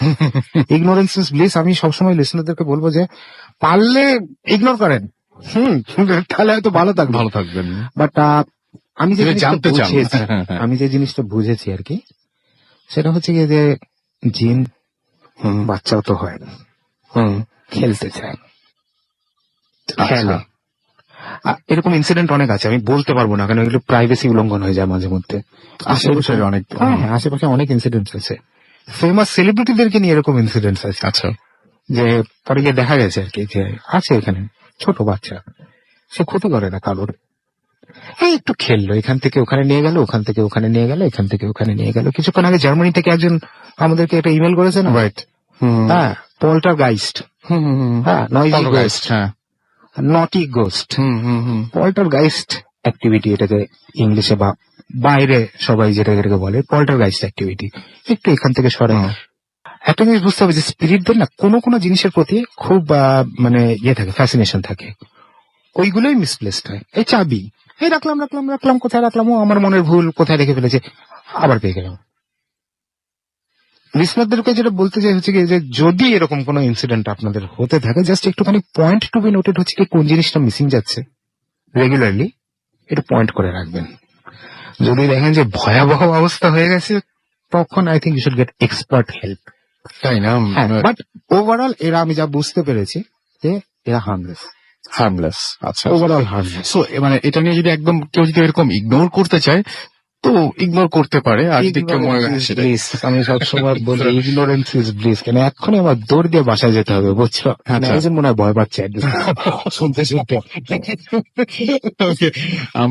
আমরা আমাদের ভাবিকে বলছি যে ভাবি, থ্যাংক ইউ সো মাচ, আমাদের কে শুনছেন আপনি, এবং আপনাকে এই যদি একদিন দেরি হয়ে গেছে তারপরেও শুভ বিজয়ের শুভেচ্ছা। এখন তো 2 দিন দেরি হয়েছে।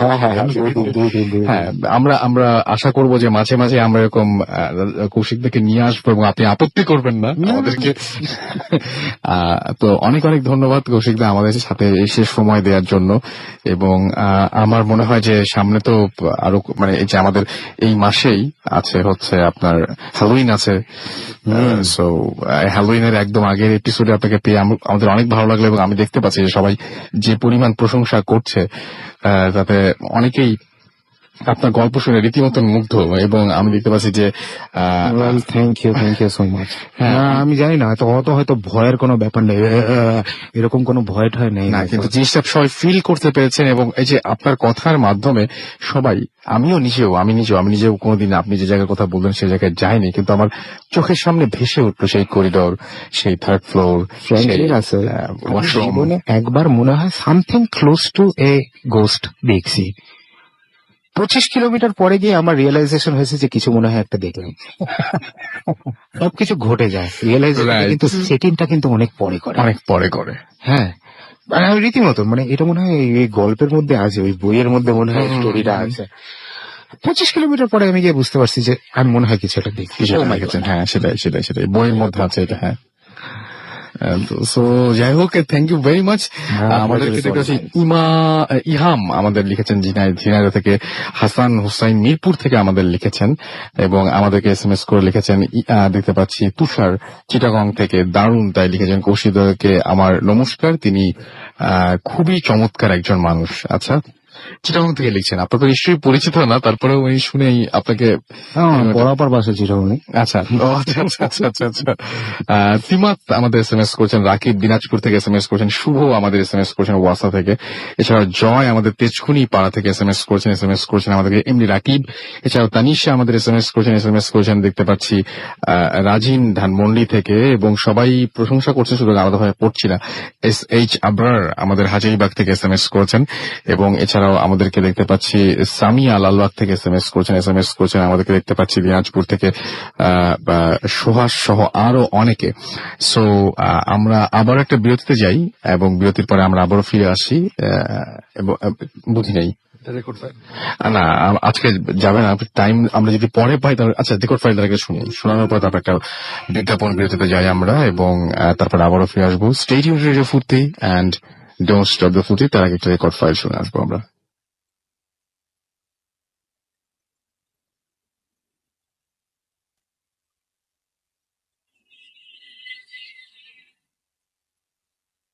Hello everyone, it's me again with my experience.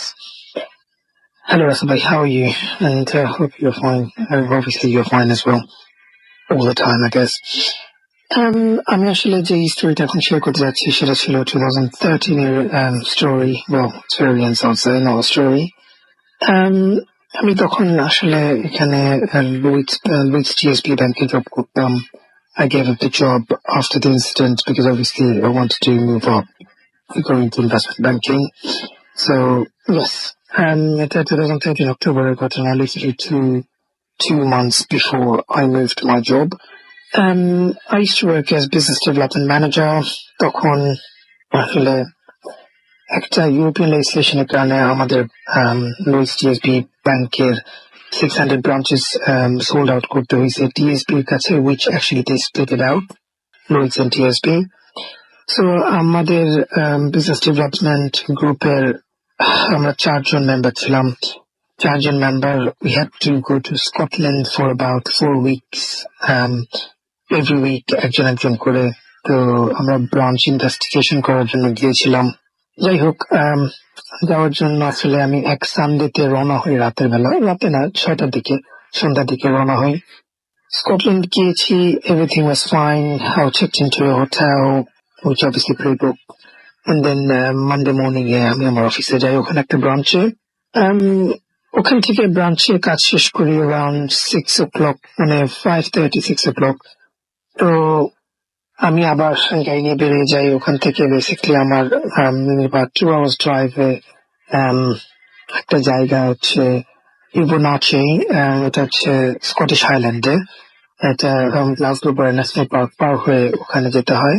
তো ওখানে আমি রাতে থাকবো, হোটেল অলরেডি বুক ছিল. তারপরের দিন সকালে ওখানে একটা ব্রাঞ্চ আমরা ইনভেস্টিগেট করব, বেসিক্যালি অডিট করব. যাই হোক, আমি গাড়িতে একাই ছিলাম তখন, বিকজ আমার কলিগ যেটা ওর বাসা ওখানে ছিল দেখে সে বিকালবেলায় চলে গিয়েছিল বাই হিমসেলফ. তো আমি আসলে ওই ন্যাশনাল পার্ক, বেসিক্যালি ফরেস্ট, ওখানে মাঝখান দিয়ে আমি ড্রাইভ করতেছিলাম. যাওয়ার সময় I felt okay, to be honest. There wasn't any problem, nothing. Everything was perfectly fine. It was really nice drive because রাস্তাটা অনেক ভালো ছিল, দুই সাইডে গাছপালা ছিল. So everything was going good. Suddenly আমি একটা basically I wasn't feeling good. অস্বস্তি বোধ করি. It was a very good feeling, to be honest, in the car. So তেমন ছটফট লাগছে গাড়ির ভিতরে. I was thinking যে হয়তো আমি সারাদিন কাজ করেছি সেজন্য, লাস্ট নাইট আমি ড্রাইভ করেছি around 11 hours, so জন্য হয়তো বা খারাপ লাগছিল. So I was still driving. About 2 minutes পরে, মানে ওই ওরকম ফিল 2 মিনিট পরে আমি দেখলাম এখানে হরিণ. আসলে যখন মোটরওয়েতে ড্রাইভ করা হয় এখানে সাইন দেওয়া থাকে যে deer might come up, like they might cross the road in front of your car, usually. So obviously we have to be careful. আমি দেখি একটা হরিণ রাস্তার মাঝখানে দাঁড়িয়ে আছে. So আমি যে আস্তে করে গাড়িটা স্লো করে দেই from 70 miles to 30 miles speed, straight down. তো স্লো করে দেওয়ার পরে হরিণটা দেখি কতক্ষণ দাঁড়িয়ে ছিল, তারপর আমার গাড়ির সামনে দিয়ে রাস্তাটা ক্রস করলো. রাস্তাটা একটু যখন ক্রস শেষ করলো, সে ঠিক আমার গাড়ির থেকে 5 থেকে 10 feet দূরে.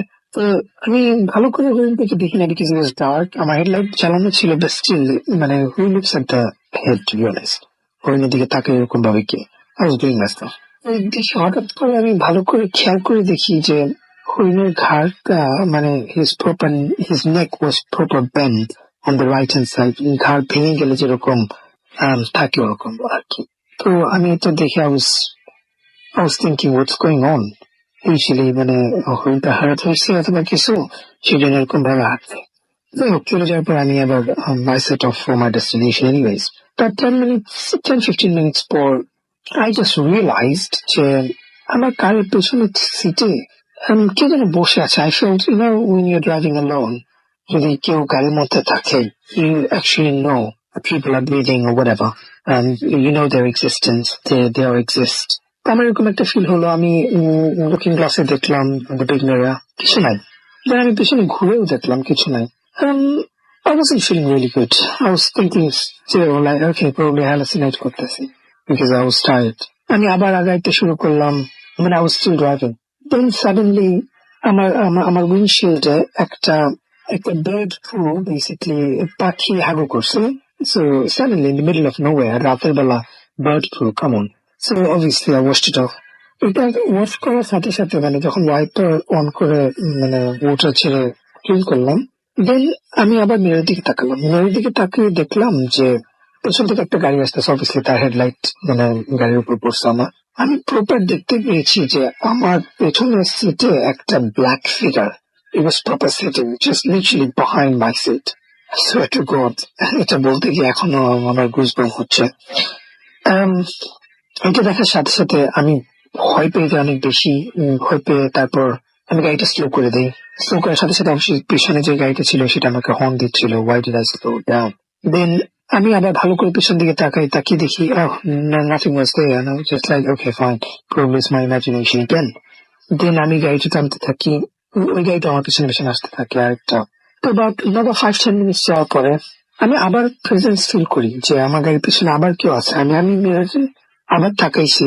আবার তাকিয়ে দেখি, oh my God, it is the same person, like same black figure, and এমন ভাবে আমার দিকে তাকিয়েছিল. How বলবো না কি বলবো, I don't even know. Its eyes were proper red, and it was because আমি মিররের দিকে তাকাইছিলাম. He was proper looking at me through the mirror. Now, sorry, আমার চোখ দিয়ে পানি বেরিয়েছে আসলে. And তখন এরকম ফিলিংটা হয়েছিল. Then I was really scared. তখন আমি গাড়িটা স্টপ করি এমন ভাবে যাতে পেছনে গাড়িটা আমাকে পাস করতে না পারে. Reason being I'm gonna tell him what's going on.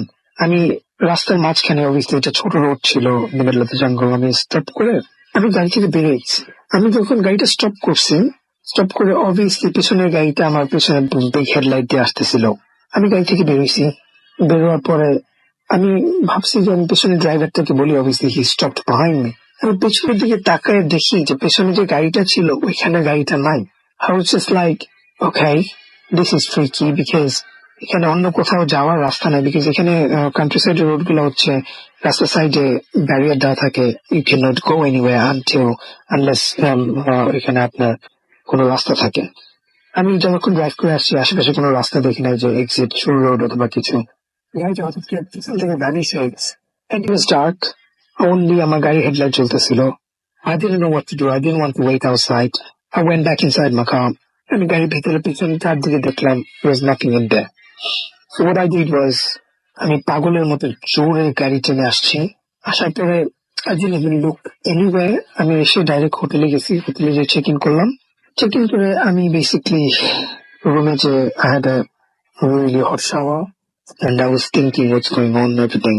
Then আমি বেসিকলি হোটেলে যে খাওয়া দাওয়া শেষ করে আমি শুয়ে পড়ছি. শুয়ে আমার গার্লফ্রেন্ডের সাথে কথা বলতেছিলাম. And I told her everything. This is what happened and everything. And she আমাকে বললো আয়াতুল কুরসি পড়ে ঘুমাও, so everything is gonna be fine. তো আমি কথা মতো আয়াতুল কুরসি পড়ে ঘুমাইছিলাম. So everything is fine, nothing is going wrong. ভালো করে ঘুমাইছি. রাতে 4টার দিকে আমার রুমে ব্যাং নয়েজ শুনি যে আমি যে রুমে হোটেলটায় ছিলাম হলিডে. তো ইউজুয়ালি হোটেলের মানুষ ডিস্টার্ব করে না. রাতের বেলায় ডোরের মধ্যে অনেকবার নক করতেছে. আমি ডোরটা খুলে দেখি যে হোটেলের রিসেপশনের এরিয়াতে যে থাকে হোটেলে একটা বয় বেসিকলি যারা হোটেলে কাজ করে ওখানে. তো ও এসে আমাকে বলতেছে, listen, I think in the car park it's your car, so it's making noise. Can you just stop it? Can you go there and stop it? Basically আমার কারের অ্যালার্ম অন হয়ে গেছিল for some reason. তো আমি basically গাড়ির চাবিটা নিয়ে ওর সাথে নিয়ে বেরোয় বলছি, can you come with me? And he was just like, okay. So we went there. আমি দেখি আমার গাড়ি নয়েজ করতেছে. We unlocked the car and just to make sure I opened the door just to check it what's going on. এবং ডোরটা open করার পরে যা দেখি আসলে লিসেনার্স, ইটস আনবিলিভেবল। আমি দেখি যে কারের ফ্রন্ট পার্ট ওয়াজ ফাইন, পেছনের যেই প্যাসেঞ্জার সিট ছিল ড্রাইভারের পেছনে, আমার পেছনে যেখানে আমি শ্যাডোটা দেখেছিলাম ওই ব্ল্যাক ফিগার, পেছন দিকে তাকাতে দেখি যে আমি বলিনি আমার গাড়িতে লেদার সিট ছিল, ব্ল্যাক লেদার।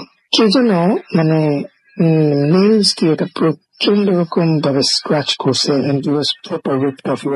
ইট ওয়াজ তিনটা স্ক্র্যাচ ওখানে, from the back seat, top back seat to the bottom seat, literally. It was proper ripped. The ভেতর থেকে ফোম বেড়ে গেছে। And আমি আসলে বুঝতে পারি না ঘটনাটা কি। I opened the door open করার পর আমি ওই লোকটাকে মানে জিজ্ঞেস করতেছি, do you know even what happened exactly? We have a camera here. And he just said, yeah, everything is recorded in the camera, so we can check it when you go in. But obviously, you opened the door, it was locked up. He was just making noise. So, সেও check করলো, everything check করার পরে আমরা গাড়িটার মানে ফ্লোরের মধ্যে দেখি, প্যাসেঞ্জার সিটের ফ্লোরে, you can't believe that what happened actually. আমি ফ্লোরে দুইটা হর্ন পাই, হরিণের শিং, দুইটা হরিণের শিং ওখানে ছিল, ফ্লোরে পড়া ছিল ওখানে গাড়ির ফ্লোরে। এন্ড আমি হাত দিয়ে উঠানোর পরে I was checking like what's exactly going on. I was proper scared really. Then I spoke to Darren and we checked that inside, checked the CCTV, nothing was there. All we saw, the car moved and it started making basically the alarm goes off. সেটা তার কিছুই হয় নাই, to be honest. Everything was good. I went to bed, locked up the car, went to bed, and same পরের দিন সকাল অফিসে যাই। অফিস থেকে আমি আর কোনো ব্রাঞ্চে না যেয়ে ওখানে আমি জাস্ট লন্ডন চলে আসি।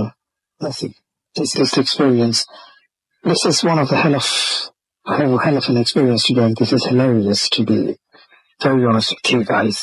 I'm not sure it sounds scary or not because I'm not a very good speaker, but the experience I had, it was really beyond explainable.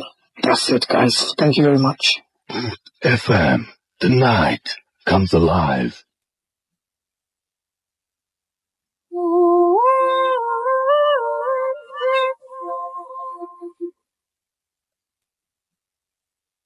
Welcome back.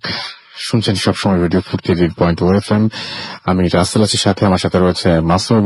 আজকের অতিথিরা আপনাদের সবাইকে অনেক অনেক ধন্যবাদ জানাচ্ছি। এবং আমি দেখতে পাচ্ছি যে আমি সবার প্রশংসার মধ্যে আহমেদ রুনি নামে একজন ফেসবুকে আমাদের মেসেজ পাঠিয়েছেন এবং তিনি বলেছেন যে দিন দিন গল্পের মান নিয়ে তিনি প্রশ্ন তুলেছেন। আপনি যিনি এর আগে গল্প বললেন তিনি ভূতফ্লয় সেকেন্ড এপিসোডে তার সবচেয়ে জনপ্রিয় ঘটনা, এবং এখন যারা গল্প বলছেন তাদেরও সেরকমই প্রথম দিকেরই। সো প্রথম দিকের মানুষগুলো এখন বললেও আপনাদের কাছে ভালো লাগছে না। প্রবলেমটা কোথায় একটু যদি বলতেন যে আসলে প্রবলেমটা কোন জায়গায় মনে হচ্ছে। যদি সবার কাছে ভালো লাগছে, আপনার কাছে ভালো লাগছে না, কি কারণটা আমাকে বলতেন তাহলে ঠিক আছে। আচ্ছা, আমরা চলে যাই আমাদের নতুন একজন অতিথি আছেন তার কাছে, এবং আপনার একটা ঘটনা শুনি। আপনার ঘটনাটা কোথায় ঘটেছে যদি আমাকে বলতেন। তার আগে বলবেন আপনার নাম এবং আপনি কোথা থেকে এসেছেন। ধন্যবাদ রাসেল ভাই। আসসালামু আলাইকুম লিসেনার্স, আমি অলি আহমেদ আলী, এসেছি জান্নাতবাগ কামরাঙ্গীচর থেকে। রাসেল ভাই, এই ঘটনাটা ঘটে হচ্ছে আমার এক ওই ফ্রেন্ডের বিয়েতে। আমি আপনার দোহার নামক একটা জায়গা আছে যেটা, তো ওই এলাকায় ওনার ওই বিয়ের চলনে যাই। তো ওখানে মেগুলা বাজার নামের একটা জায়গা, তো ওই বাজারে আমরা চাটা খেতে ঘুরতে যাই সবাই। তো যাওয়ার পরে একজন ভদ্রলোক ওই চার দোকানে বসা ছিল। তো আমরা এইভাবে আর কি ওই যেহেতু গ্রাম অঞ্চল, ভূত নিয়ে কথা বলতেছিলাম। তো উনি একটা ঘটনা শেয়ার করলো, এবং উনি একজন পুলিশ কর্মকর্তা, সঙ্গত কারণে আমি ওনার নাম বলতেছি না। তো উনি যেভাবে ঘটনাটা বলে যে এটা হচ্ছে আপনার 1995 বা 96 দিয়ে ঘটনা। তো এটা খুবই গ্রাম এলাকা ছিল তখন। তো একটা ওই গ্রামের আধিপত্য বিস্তারকে নিয়ে আপনার একটা সংঘর্ষ হয়, ওখানে ঝগড়াঝাটি হয়। তো এখানে একজন লোক মারা যায়। তো এখানে একজন মার্ডার কেসের আসামি ছিল। তো ওই লোকটাকে পুলিশ অনেক খোঁজাখুঁজি করে। তো একদিন হঠাৎ করে খবর পায় যে ওই মার্ডার কেসের আসামি যে উনি হচ্ছে আপনার এরকম এক জায়গায় এক বাড়িতে উনি লুকিয়ে আছে, হয়তো আশ্রয় নিয়েছে। তো এই খবর পাওয়ার পরে ওনাকে আপনার একজন ওসি ছিল এবং 4 জন ফোর্স, তো ওনারা আস্তে আস্তে রাতের বেলায় খুব মানে লুকিয়ে লুকিয়ে এখানে যায়। তো যাওয়ার পরে আপনার পথের মধ্যে একজন যে আমাকে ঘটনাটা শেয়ার করে, উনি আপনার রাস্তার মধ্যে 2 বার আপনার পড়ে যায়, পা পিছলে আপনার পড়ে যায়। তো পড়ে যাওয়ার পরে ওখানে যাওয়ার পরে যে বাড়িটা হচ্ছে আপনার 2টা রুম, একটা সামনের দিকে একটা পেছনের দিকে, এবং ওই রুমে প্রত্যেকটা রুমে আপনার 2টা করে দরজা। আর বাড়িটা হচ্ছে আপনার দুই পাশের মধ্যে হচ্ছে মাঝখানে হচ্ছে উঠান, এবং বাম পাশে হচ্ছে আপনার বাঁশঝাড়, এবং হচ্ছে আপনার পারিবারিক গোরস্থান, 2-3টা কবর আর কি। তো এখানে আপনার যাওয়ার পরে দুইজন দুই দিকে আপনাকে করে থাকে, একজন ডান দিকে, দুইজন বাম দিকে, আরেকজন উনি একা শুধু আপনার ওই কবরস্থানে ওইখান দিয়ে যায়। তো যাওয়ার পরে এরকম মানে ওই কবরের পাশ দিয়ে যখন যেতে থাকে উনি বাম পাশে, তো হঠাৎ উনি লক্ষ্য করে যে আপনার ওই 2টা কবরের মাঝখানে কেউ একজন উপর হয়ে গুটি মেরে আপনার বসে আছে। তো উনি ভাবে যে হয়তো যাকে আমরা খুঁজতে আসছি উনি হয়তো আমাদেরকে দেখে এখানে লুকায় আছে। তো ওই পুলিশ অফিসার কিছু আগে পরে আপনার চিন্তা না করে ওনাকে পিছন থেকে থাবা দিয়ে ধরার চেষ্টা করে, এবং গায়ে হাত দেওয়ার সাথে সাথে ওনার ওই শরীরের ভিতরে ওনার হাত ঢুকে যায়। হাত ঢুকে যাওয়ার পরে ওই জিনিসটা আপনার সাথে সাথে আপনার ওই ঝাড়া দিয়ে উপরে উঠে, এবং খুব বিকৃত ভাবে ওনার দিকে তাকায়, ওনাকে একটা ধাক্কা মারে, এবং ধাক্কা মারার পরে উনি খুব ভয় পায় এবং চোখগুলো লাল, এবং উনি যেভাবে বলে খুব বিকৃত একটা চেহারা, তার দিকে খুব বিভৎস ভাবে তাকিয়ে থাকে। এবং এই দেখার পরে উনি আপনার দৌড় দিয়ে, যেহেতু আপনার কবরের ওই পাশে, আপনার তাড়াতাড়ি উঠানের ভিতরে চলে যেতে পারবে এবং ওই দিক দিয়ে গেলে ঘুরতে হবে। তো এটা দেখে উনি কবর উপর দিয়ে আপনার লাফ দিয়ে চলে যাওয়ার সময় ওনার বাম পা কেউ একজন কবরের ভিতর থেকে আপনার হাত দিয়ে খুব থাবা দিয়ে সজোরে ধরে, এবং উনি ওইখানে থেমে যায়। থেমে যাওয়ার পরে হিলতে পারে না, এবং উনি যেটা দেখে যে ওই কবরের মাটি থেকে হয়তো সাপ বা সাপের মতো এরকম কোনো কিছু আপনার ওনার 2 পাও দিয়ে আপনার পেঁচায় পুরো শরীরের মধ্যে উঠে আসতেছে। তো এটা দেখার পরে উনি আপনার সাথে সাথে চিৎকার দেয় জোরে, তখন চিৎকার হয় না এবং উনি পড়ে যায়, এবং সাথে যারা পুলিশ ফোর্স ছিল ওনারা খবর পেয়ে তাড়াতাড়ি এখানে আসে যে কি ব্যাপারে সেই ঘটনা, আপনি এখানে পড়ে আছেন। তো ওই মুহূর্তে উনি আর কিছু বলতে পারেনি। তো উনি বাসা যাওয়ার পরে উনি যে হাত দিয়ে আপনার ওটাকে থাবা দিয়ে ধরছিল, তো ওনার ওই হাতে আপনার প্রবলেম হয়, ওই হাত নাকি ওনার কাজ করতেছিল না, আর বাম পাটাও আপনার অবশ হয়ে যায়। ঠিক আছে। তো তার আপনার 3-4 দিন পরে ওনার একটা 2টা বাচ্চা ছিল, একটা মেয়ে আর একটা ছেলে ছিল আপনার 6 থেকে 7 বছর বয়স। তো উনি আবার ওই এলাকারই বাসিন্দা ছিল, ওইখানে গ্রামের বাড়ি ওনার, এবং কর্মরত অবস্থা ছিল ওই থানাতেই। তো 3-4 দিন যাওয়ার পরে হঠাৎ একদিন রাতে ওনারা শুয়ে আছে, তখন ওখানে ইলেকট্রিসিটি ছিল না। তো যাওয়ার পরে রাতে বেলা ঘুমায় আছে, তো হঠাৎ করে ফিল করলো যে দরজার মধ্যে কিছু একটা ধাক্কা, এবং দরজাটা ছিল আপনার গ্রাম অঞ্চলে যেমন কাঠের খিল লাগানো, তবে নিচে আপনার 4 আঙ্গুলের মতো আপনার জায়গা, একটা বিড়াল যাওয়া আসা করতে পারবে। তো এর মধ্যে শব্দ হচ্ছে, দরজার মধ্যে খুব ধাক্কি।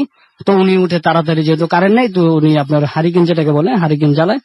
এর মধ্যে দেখতে পারে যে উনার যে ছেলেটা অর্ধেক আপনার ভিতর দিকে আপনার বাইরের দিকে মাথা অলরেডি চলে গেছে, এবং পা দুটো আপনার পেছন দিকে আপনার মানে খুব দাপাদাপি করছে। তো উনি দেখে এরকম চিৎকার দিয়ে ওঠে, কি ব্যাপার, আমার ছেলেকে কে টেনে নিয়ে যাচ্ছে। তো সাথে সাথে উনি টেনে আনার সময় আপনার টান দিতে থাকে, কিন্তু ওনার হাত থেকে ওনার বাচ্চাকে অনেক সজোরে টানাটানি করে, এবং উনি সাথে সাথে আপনার গেট খোলার পরে উনি যেটা লক্ষ্য করে যে উনি গেট খোলার সাথে সাথে দেখে ডান দিকে আপনার একটা কালো শ্যাডো অবয়বের মতো কিছু একটা খুব খুব দ্রুত গতিতে ওখান থেকে চলে যায়, এবং এটা ওই আশেপাশে যে বাড়ি ঘরের লোকজন ছিল এবং সবাই মোটামুটি ওনার চিৎকারে চিল্লা চেঁচামেচিতে চলে আসে। তো আসার পরে দেখে যে বাচ্চাটা একেবারে নাক মুখে মানে রক্ত দিয়ে অবস্থা। তো এবং ওই বাচ্চাটা ওই রাতের সাথে সাথেই মারা যায়। তো আসলে এটা ছিল আর কি আমার ওই প্রথম ঘটনা। ওকে, থ্যাংক ইউ ভেরি মাচ আপনার ঘটনার জন্য। আমরা চলে যাবো আবারও দিনারের কাছে। ইন দ্য মিনটাইম আমরা কিছু দিনারের গল্প বলতে বলতে আমরা কিছু SMS পড়ে আসি। ফয়সাল শ্যামলী থেকে আমাদের লিখেছেন যে এনজয়িং ভূত এফএম। আমাদেরকে সালমান SMS করেছেন। এছাড়া আমাদের SMS আচ্ছা তিনি বলছেন তিনিও গল্পের মান নিয়ে বলছেন। আচ্ছা, আপনি যদি বলতে চান তাহলে ডেফিনেটলি বলতে পারেন, কিন্তু প্রবলেমটা কি সেটা আমাকে একটু বলতে হবে প্লিজ। প্রবলেম না বললে তো বুঝতে পারবো না। আচ্ছা, তার মধ্যে একটা ঘোষণা আমি জানিয়ে দিই, সেটা হচ্ছে যে আমাদের তো সামনে 31 তারিখে অবশ্যই আপনারা ভুলবেন না যে একটা হ্যালোইন রয়েছে, এবং হ্যালোইনের জন্য গ্রামীণ ফোন প্রেজেন্টস ভূত এফএম এবং অ্যাসোসিয়েট পার্টনার হচ্ছে এটার ন্যান্ডুস। সুতরাং এই ন্যান্ডুসের যে গুলশান 1-এ সেখানে আমরা একটা লাইভ শো করতে চাই, এবং আমরা সেটা 30 তারিখ রাত্রে শুরু করব এবং 31 তারিখে গিয়ে শেষ হবে, এবং 31 তারিখ সন্ধ্যাতেও আমরা আরেকটা আয়োজন করব সেখানে। সো আপনারা সবাই আশা করছি সেখানে উপস্থিত থাকবেন, আসবেন আপনারা, এবং আপনাদের সবার উপস্থিতি চাই। যাই হোক, আমরা সরাসরি ঘটনায় যাব। আমি দেখতে পাচ্ছি অনেকে SMS করছেন। মোস্তাক বেলি রোড থেকে আমাদের SMS করছেন জয় এবং কৌশিক দা জাস্ট অসম। এছাড়া আমাদেরকে মারিয়া লিখেছেন অসম। মৃদুল আমাদের কুষ্টিয়া থেকে SMS করেছেন। আনিকা ঢাকা থেকে আমাদের SMS করেছেন আমাদেরকে। দেখতে পাচ্ছি যে অস্তিত্বহীন জীবন, বাবা চমৎকার নাম। খায়রুল আমাদের ঘাটাইল থেকে SMS করেছেন আমাদেরকে তমা। এছাড়া আমাদেরকে SMS করেছেন দেখতে পাচ্ছি। তমা আমাকে একটা অদ্ভুত কোশ্চেন করছেন যে রাসেল ভাই তুমি কি অন্য কোনো রেডিওতে কোনো প্রোগ্রাম করো কিনা। না ভাই, আমার মানে কি বলবো যে অন্য কোথাও যাওয়ার কোনো প্রশ্নই ওঠে না আর কি। শুরু থেকে এখন পর্যন্ত এখানেই।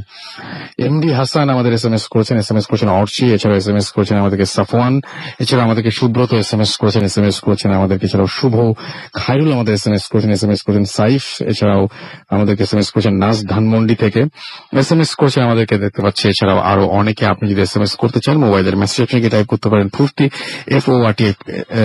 FORTI ফুর্তি স্পেস দিয়ে দিতে পারেন আপনার নাম, স্পেস দিয়ে আপনার মেসেজ পাঠিয়ে দিন 9840 নাম্বারে। আমাদের ইমেল করতে চাইলে আমাদের ইমেল অ্যাড্রেস হচ্ছে bothfm@radiofurti.fm which is BHWTFM@radioforti.fm। আপনার নাম, ঠিকানা এবং ফোন নাম্বার সহ আপনার জীবনে ঘটে যাওয়া আপনার জানার সেরা ঘটনা পাঠিয়ে দিন আমাদের কাছে। এবং আমি দেখতে পাচ্ছি লিটন আমাদের লিখেছেন যে আজকের এপিসোডটা তার কাছে one of the best episode মনে হয়েছে। আমাদেরকে মারিয়া লিখেছেন অসাম, এছাড়াও অনেকেই, আমি আসলে বেশিরভাগ এসএমএস এর জন্য পড়তে পারছি না, দারুণ হচ্ছে লিখেছেন নাজ ধানমন্ডি থেকে। এছাড়াও আমাদেরকে দেখতে পাচ্ছি খুব ভয় করছে খায়রুলের। আমাদেরকে আরো অনেকেই লিখেছেন, কিন্তু সময় খুব কম, আমাদের ঘটনা এখনো থেকে গেছে, সো আমরা সব এসএমএস পড়তে পারছি না। আমরা চলে যাব দিনারের কাছে। দিনার, আপনার নেক্সট যে ঘটনাটা সেটা প্রথমে শুনতে চাইছিলাম সেটা আমরা শুনে ফেলি, যদি এখন সময় খুব কম, প্রথমে তো অনেক ভালো করে শুনতে জি, আসলে আমি বলছি তাও বুঝিয়ে বলা যায়। তো এই ঘটনাটিও আমি আমার ফ্রেন্ডের আন্টি রেহান আন্টির মুখ থেকে শুনি। তো উনি যেভাবে শেয়ার করেন আমি ঠিক সেভাবে বলছি। তো এই ঘটনাটিও শেরপুর জেলার নালিতাবাড়ি গ্রামের ঘটনা, ওই জায়গার। তো রেহানা আন্টির এক ভাবির সাথে ঘটে যায় একটা ঘটনা। তো এটা আপনার 75 বা 78 এই দিকের একটা ঘটনা। তো আপনার ঘটনা হচ্ছে এরকম যে একদিন ওই রেহানা আন্টি যিনি, ওনার ভাবির মেয়ের খুব জ্বর। তো তখন ঠিক সকালবেলা, তো ওনার মেয়ে জ্বর থাকার কারণে তো উনি চিন্তা করলেন যে উনি তাকে বাজারে নিয়ে কোন একজন কবিরাজ, তখন ডাক্তার এরকম এত ফ্যাসিলিটি ছিল না তাদের ওইখানটায়। তো উনি চিন্তা করলেন যে ওনাদের গ্রামে বাজার ওইদিকে একজন কবিরাজ বসেন, তো উনি বিভিন্ন ওষুধ টষুধ দেন। তো উনি চিন্তা করলেন যে ওই কবিরাজের কাছে তার মেয়েকে নিয়ে যাবে। তো উনি বাসা থেকে বেরোন, তখন ঠিক দুপুরের মতো সময়। তো উনি চিন্তা করলেন যেহেতু উনি যদি রাস্তা দিয়ে হেঁটে যায় তাহলে মোটামুটি ওনার বেশ খানিক সময় লেগে যাবে হাটে পৌঁছাতে। তো উনি করলেন কি, উনি ক্ষেতের মধ্যে দিয়ে হাঁটা শুরু করলেন। তো ক্ষেতে যখন উনি হাঁটতেছেন, তো বেশ কিছু দূর যাওয়ার পর ওনাদের ক্ষেতের মধ্যে একটা ঘর ছিল। তো সেই ঘরটা বেসিক্যালি কার, সেটা নিয়ে অনেক ঝামেলা ছিল। কারণ হচ্ছে যে অনেক পক্ষ এসেই সেই জায়গাটা তাদের নিজেদের বলে দাবি করত। তো সেখানে একটা ঘর বানানো ছিল, তো ওইখানে বেসিক্যালি কেউ থাকতো না, ক্ষেতের মধ্যে একটা ঘর ছিল। তো উনি যখন সেই বাসাটার সামনে দিয়ে যাচ্ছে তখন ঠিক মানে ভর দুপুর এরকম একটা সময়। তো উনি ওনার মেয়েকে নিয়ে যাওয়ার সময় উনি শুনতে পেলেন যে সেই রুমের ভিতর থেকে একটা বাচ্চার কান্নার শব্দ আসতেছে। তো উনি বাচ্চার কান্নার শব্দ শুনে সেই বাসার সামনে গিয়ে থামলেন। তো থামার পর উনি লক্ষ্য করলেন যে বাচ্চার কান্নার শব্দটা সেই বাসার ভিতর থেকে আসতেছে। তো ওনার মাথায় তখন আর ছিল না যে সেই বাসার ভিতরে যে কেউ থাকে না, এটা অ্যাবান্ডেন বলতে গেলে। তো উনি বাচ্চার কান্নার শব্দ শুনে উনি রুমের ভিতরে যান। তো উনি ভিতরে গিয়ে দেখেন যে একটা বাচ্চা আপনার একটা চৌকির মতো রাখা, সেখানে একটা বাচ্চা কান্না করতেছে। তো উনি মহিলা মানুষ, উনি বাচ্চাটাকে দেখে সঙ্গে সঙ্গে কোলে নিয়ে নেন। তখন কিন্তু উনি জানতেন না যে বাসা কেউ থাকে না, মাথায় ছিল না ব্যাপারটা। তো উনি বাচ্চাটা কোলে নিয়ে, আমরা যেমন অনেক সময় মহিলাদের দেখি যে বাচ্চা কান্না করলে কোলে নিয়ে একটু পিঠে হাত বুলা দেয় কান্না থামানোর জন্য, তো উনি সেটাই করতে লাগলেন। তো ঠিক তার 4-5 সেকেন্ড পর আসলে উনি ফিল করলেন যে উনি যে বাচ্চাটাকে কোলে নিয়েছেন তার কান্নাটা মানে সঙ্গে সঙ্গে থেমে গেছে। আর স্বাভাবিক বাচ্চা না, সেটা অনেক মানে শক্ত, উনি মানে সলিড টাইপের কিছু একটা উনি কোলে নিয়ে রেখেছেন। তো উনি ফিল করলেন যে মানে মূর্তির মতো টাইপের কিছু হবে। তো উনি এটা ফিল করার সঙ্গে সঙ্গে তাকে কোলের থেকে সামনে নিয়ে আসলেন। তো সামনে আনার পর আসলে যেটা দেখলেন সেটা দেখুন বেশ ভয় পেয়ে যান। সেটা হচ্ছে যে উনি দিব্যি একটা পুতুলের মতো দেখতে, যার বর্ণটা ছিল গোল্ডেন কালার। ওনার ভাষা মতো সেটা ছিল স্বর্ণের। তো উনি দেখলেন যে উনি একটা স্বর্ণের পুতুল কোলে নিয়ে রাখছেন। তো এটা দেখার পর উনি কিছু জিনিস আঁচ করতে পারেন। উনি সঙ্গে সঙ্গে যেটা করেন যে তার আঁচল দিয়ে ঢেকে সেই মানে পুতুলটাকে, স্বর্ণের পুতুলটাকে উনি নিয়ে উনি আমার বাসার দিকে রওনা হন।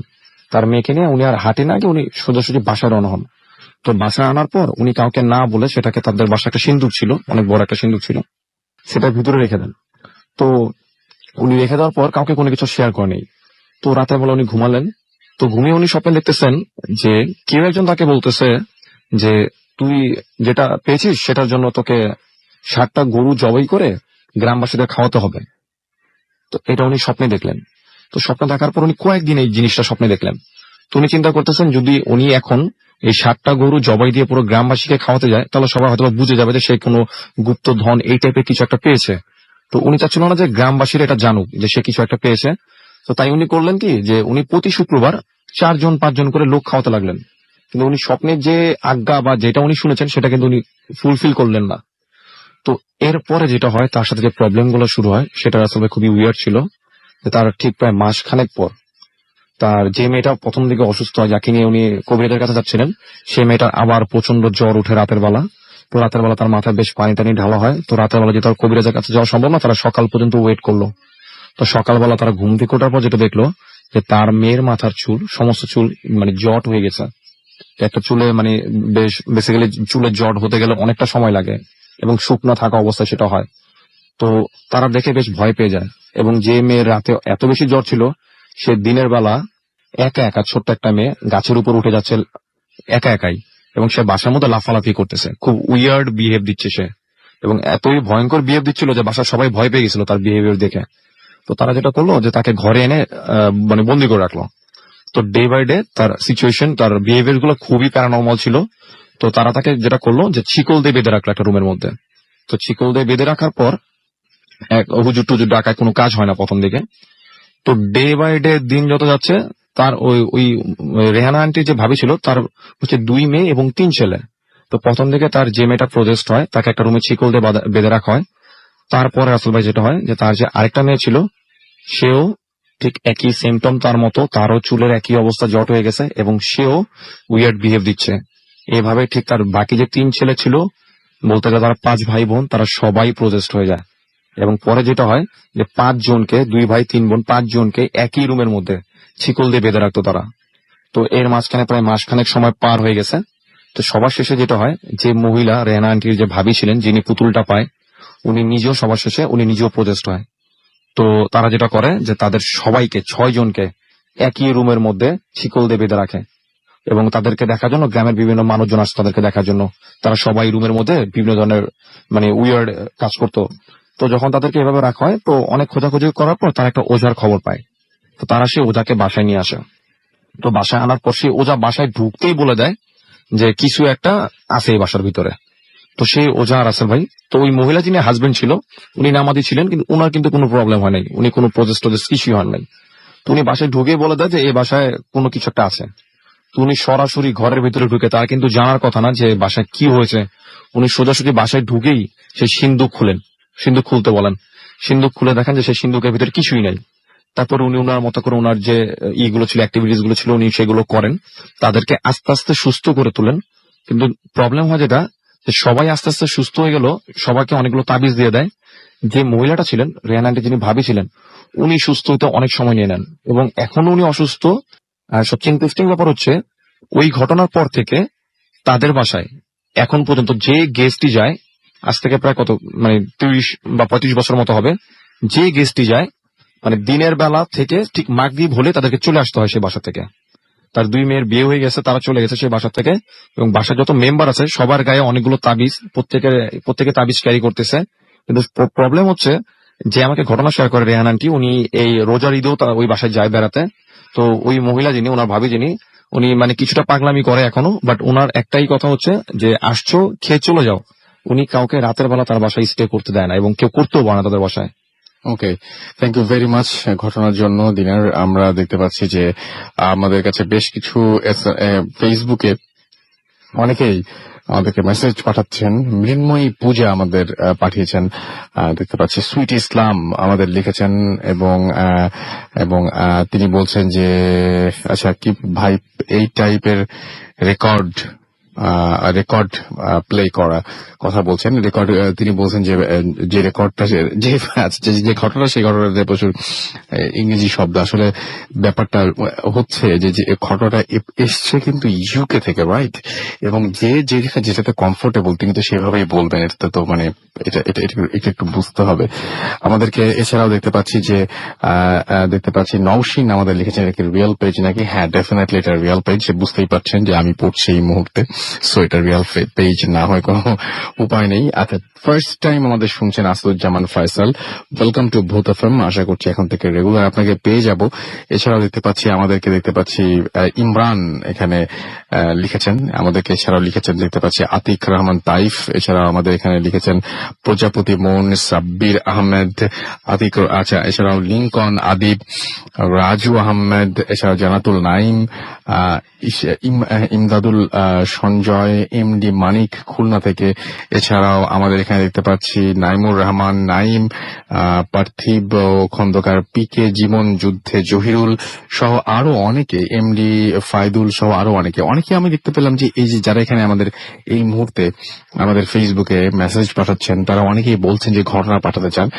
ডেফিনেটলি আপনারা ঘটনা পাঠাবেন এবং ঘটনা কিন্তু আপনাদেরকেও পাঠাতে হবে সেই একই জায়গায়, ভূতফম@রেডিওফুর্তি.fm। সবার জন্য একটা অ্যাড্রেস, এই অ্যাড্রেসে আপনার জানা সবচেয়ে ভয়ঙ্কর ঘটনা পাঠিয়ে দিন আমাদের কাছে। ঘটনা শুরুতে অবশ্যই উল্লেখ করুন ঘটনাটি আপনি স্টুডিওতে এসে শেয়ার করবেন, নাকি আমরা আপনার ঘটনাটা পড়ে শোনাবো। আর যারা ফেসবুকে আমাদের সাথে কানেক্টেড থাকতে চান তাহলে চলে যান www.facebook.com/radio.furti এবং www.facebook.com/bhotfm.russell। আমরা আজকের যে অতিথি তাদের ছবি দিয়েছি অলরেডি আমাদের পেজে, এবং আমাদের সেই জুজু যিনি গল্পটা বলেছিলেন, সেই কৌশিক দাসকে এসেছিলেন, তিনিও ঘটনা বলেছেন, তার একটা ভিডিও কিন্তু আপনি পেয়ে যাবেন আমাদের পেজে। সো অবশ্যই ভিজিট করুন আমাদের পেজটা এবং দেখুন এবং আমাদেরকে জানান আপনার ফিডব্যাক। আমরা চলে যাব আবারও একটা ছোট্ট বিরতির পরে আবারও ফিরে আসবো শেষবারের মতো। সেই পর্যন্ত আমাদের সঙ্গেই থাকুন। স্টে টিউনড ফর রেডিও ফুর্তি এন্ড ডোন্ট স্টপ দ্য ফুর্তি। Booth FM. The night comes alive. What's coming through?